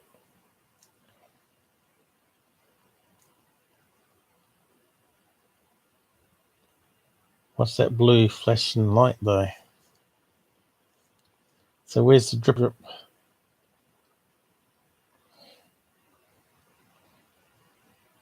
So what they're trying to tell us is that it's actually being filmed through a tree.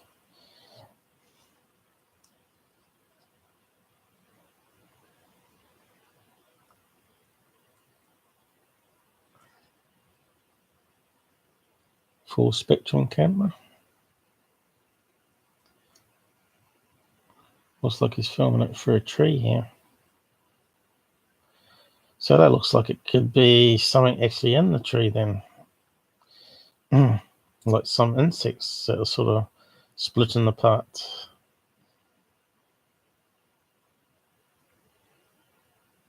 Fireflies? I don't know. Do they have those in Sweden? Let's see if it comes off the tree. Looks like it's behind. Okay. So it's not actually on the tree then. So why didn't he keep walking towards it and get around the tree to film it instead of filming it through the tree? People do some strange things.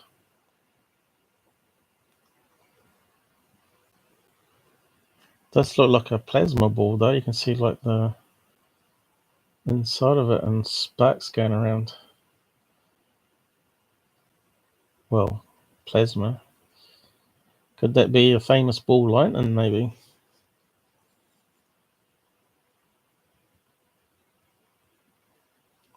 And it's still going behind trees.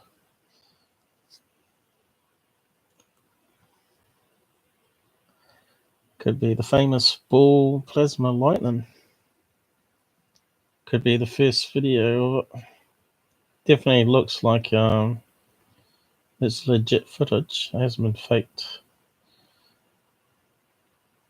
I suppose that adds the trees will add credibility to that footage, I guess.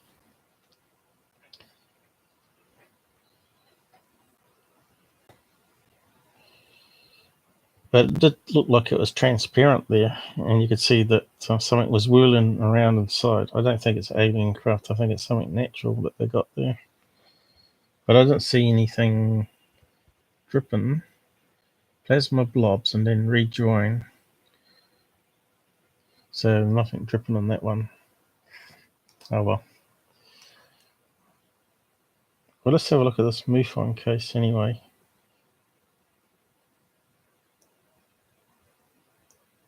$44496. We'll just see if UFO Stalker's got it. Where is it?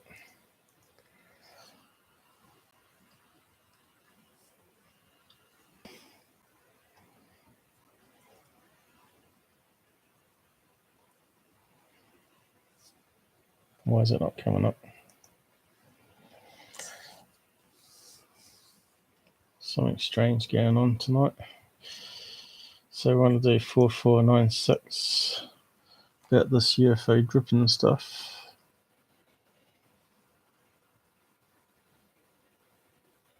Let's see if it comes up. Oh, yeah, looks like it's on the database. So it was in Milford, Ohio, United States. To get a drink. I'm going to wrap up now anyway. So there's no photograph or anything. That's a shame. December 13th, 2012. Flame-coloured sphere that appeared to change into two spheres disappeared, then reappeared further off in the distance as one orb disappeared again, appeared closer yet again, and looked like it was discharging something from the bottom. Could it be like a ball lightning?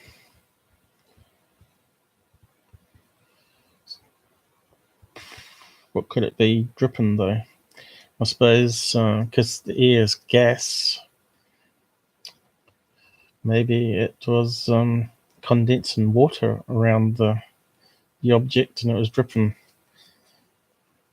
There'd be some science to it. And we've suddenly got two people on now, people waking up. Who's out there? Anyone want to talk? I was going to sort of wrap up now. I was looking at New Zealand UFO stories, but I think I'll leave it for another live stream because the time has flown, because we spent the first hour or so debunking some stuff. We're talking about some stuff that was debunked. But as you see, there's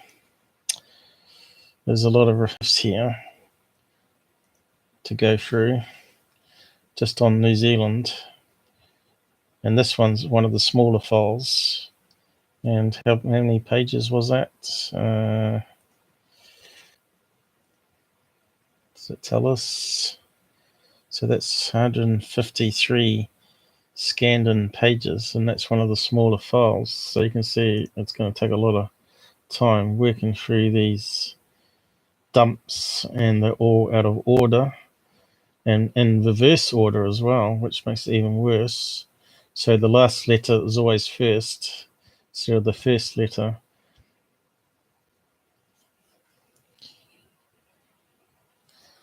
So yeah, you can see that's 5,000, and we've got one here where they've got 60s to 80s. Sort of strange because they haven't sort of done it in year periods. So you can see it's all over the place here. And that one's 14. It's going to be a lot of pages. But I did, in the first episode I did a year ago, was based on that one here. And that's 24,000 kilobytes. So that's going to be quite a few pages here, probably 500. I'll just drop it on page and open it.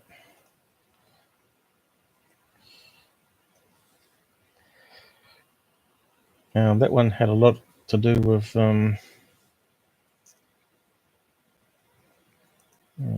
it's not working. That one had a lot to do with airplane pilot sightings at the time. 1950s to 60s. So that one there, that was almost right, 445 pages. And doing this is going to take a long time. As you can see, back in the 1950s, how poor the quality was. They didn't have like faxes and laser printers back in those days. They had some different other techniques like typewriters and drums that sort of duplicated stuff. Can't remember what they're called now. And they've got a lot of newspaper clippings. Look how bad that is scanned in.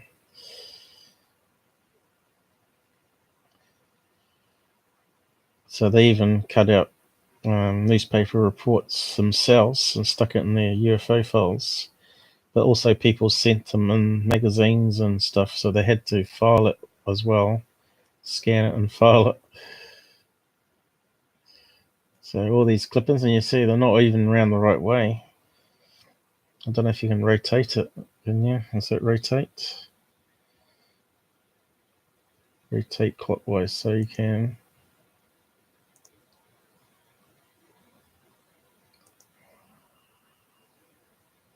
So you can imagine working through all that, and everything's going to be upside down, run the wrong way. So I've posted up the link on that first one I did. And that took me a few days to go through all this and read it all and pull out all the best bits.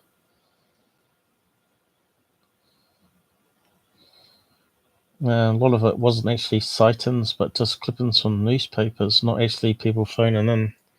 And of course, stuff like this here, sending in magazines to the Air Force.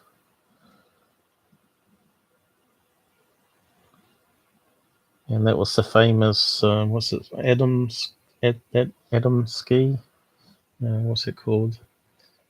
I can't think of the first name now. UFO that turned out to be a model made from car parts. So yeah,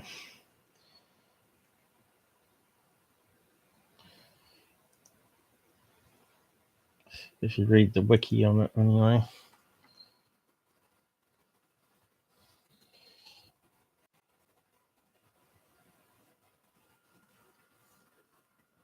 It was the guy that sort of duplicated Billy Meyer and said he was visited by aliens, but they found out when they enhanced the photographs that they could see GE written on it, General Electric, or GM, General Motors. I can't remember which one it was now.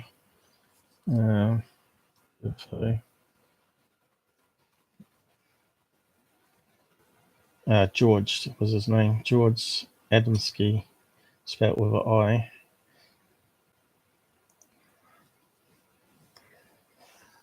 Hey, Jacko. What's Jacko Reno? I mean, yeah.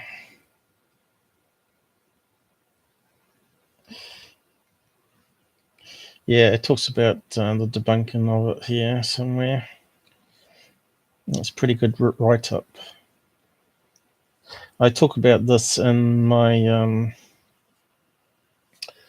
episode on Towson Brown because he made reference to this design,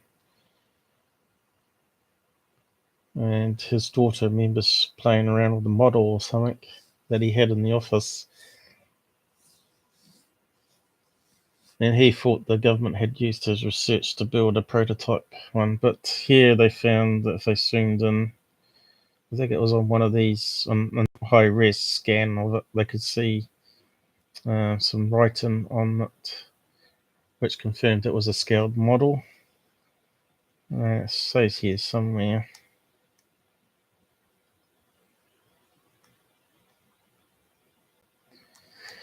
Probably have to search it. Probably. Can see there's a lot of reading there. Space Brothers.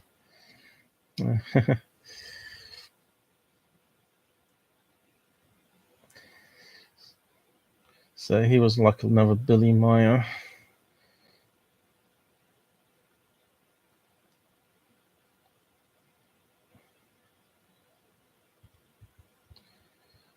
You can see there's got Stroff,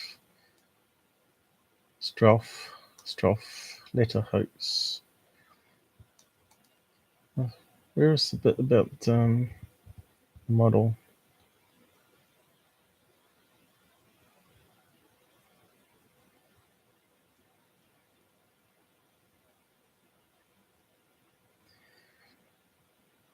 On 29th of May 1950, Adamski took a photograph of what he alleged to be 6 unidentified objects in the sky which appeared to be flying in formation. This same UFO photograph was depicted in an August 1978 commemorative stamp issued by the island nation of Grenada in order to mark the year of the UFOs.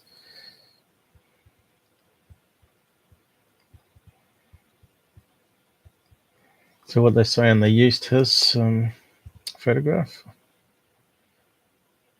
or he used theirs. Oh no, they must have used his. So what was the stamp anyway? Oh, there, right? The picture of it. Or was it? Doesn't look like a UFO.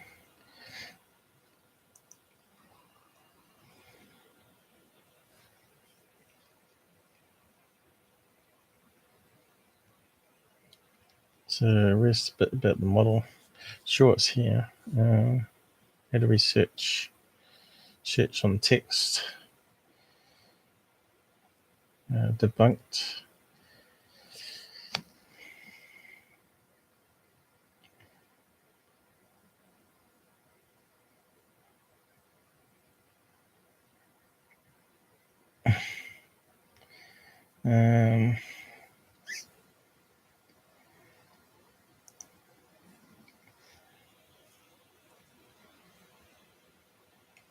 However, all scientific as well as later lunar eclipse by American astronauts clearly shows that the far side of the moon is barren of life and has. So he was saying there was life on Mars, was he? They debunked a lot of this stuff. First alien Adamski claimed to have met was from Venus, yet the atmosphere pressure on the planet's surface is 92 times that of Earth. It has clouds which rain a toxic substance thought to be sulfuric acid, so that would dissolve you. The atmosphere consists almost entirely of carbon dioxide, which is good for trees, with very little oxygen. The average surface temperature of Venus is 464 Celsius. So they would have found a pretty nice place to live while they lived on Venus. Far side of the moon. We claim to see cities, trees, and snow-capped mountains.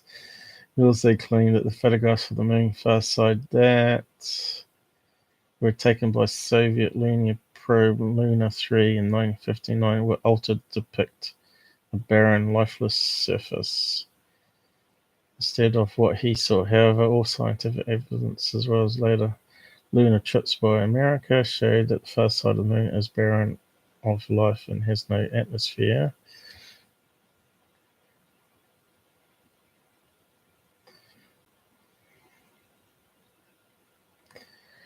So, still didn't find the bit on the logo down here, GE logo. So what was this one? Sort of got sidetracked on this guy now. The often published photos of flying saucers from 1952 have been vastly identified as a street light or the top of a chicken brooder. Adamski claimed that movie director Seville blah blah blah, top trick photographer Marley had examined his photographs and found a spaceman in them, and Marley himself declared that if Adamski pictures were fakes, they were the best he had ever seen. In the United Kingdom, 14 experts found Rect that the object photograph or a full-size model. However, in his 1955 investigation into Adamski's claims, Maudsley interviewed Marley, who denied that he had enlarged the photos for analysis, found a spaceman in them, or knew anyone who had. So he's obviously lying. Moseley also interviewed German rocket scientists who told him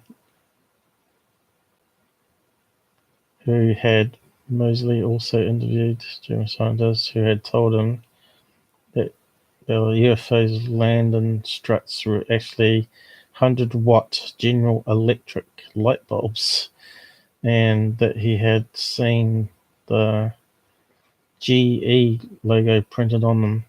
In 2012, UFO researcher Carpenter identified the reflector shade of a widely available 1930s pressurized gas lantern as an identical visual match to the main portion of Adamski's saucer. So there you go. So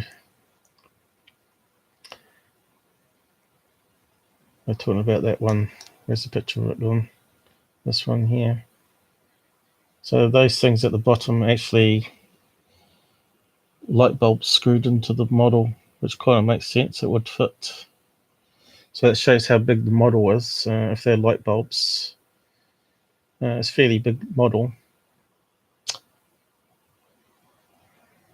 So yeah. So that wiki page is pretty good. They're not always up to date or accurate, of course. And there's the guy there. I wonder why he did it, to fake it. I don't know why people fake stuff. Did he make any money from it? I guess, let's see, it says here he wrote 3 books describing his meetings, so he must have made a bit of money with Nordic aliens.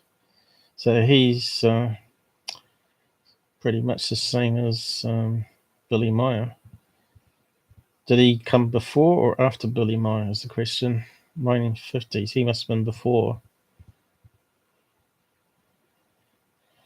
Anyway, I better wrap up. So been going over 2 hours, 2.5 hours. Sorry guys, you sort of come in the wrong time. But I'll probably do one, what's the time now? 1:30 in the morning. First day already, New Zealand time. So I might do one my Saturday, which will probably be Friday. See how we go. And I'll carry on looking at more of that New Zealand stuff. Hopefully I'm feeling a bit better. I'm not de-energized. So I'll catch you again, guys. It's nice. I don't think I've seen you here before, have I? Jack? You sort of remind me of Rene. He normally posts a lot of emos. Yep. It's good to see you. Make sure you keep up and along. Jamal was saying how little people watch my stuff, and he says I do good stuff. So he seems to enjoy my unorganized UFO research here and analyzing stuff. So I'll just cue some music and see you again next one. And do like and share. Helps the channel grow. And the more people we have on the side chat asking questions and having their opinion on what I'm doing, all adds to it. So I'll just see if my little farewell ending works. So good night, everybody. Time I wrap up, it'll probably be 4 and get away.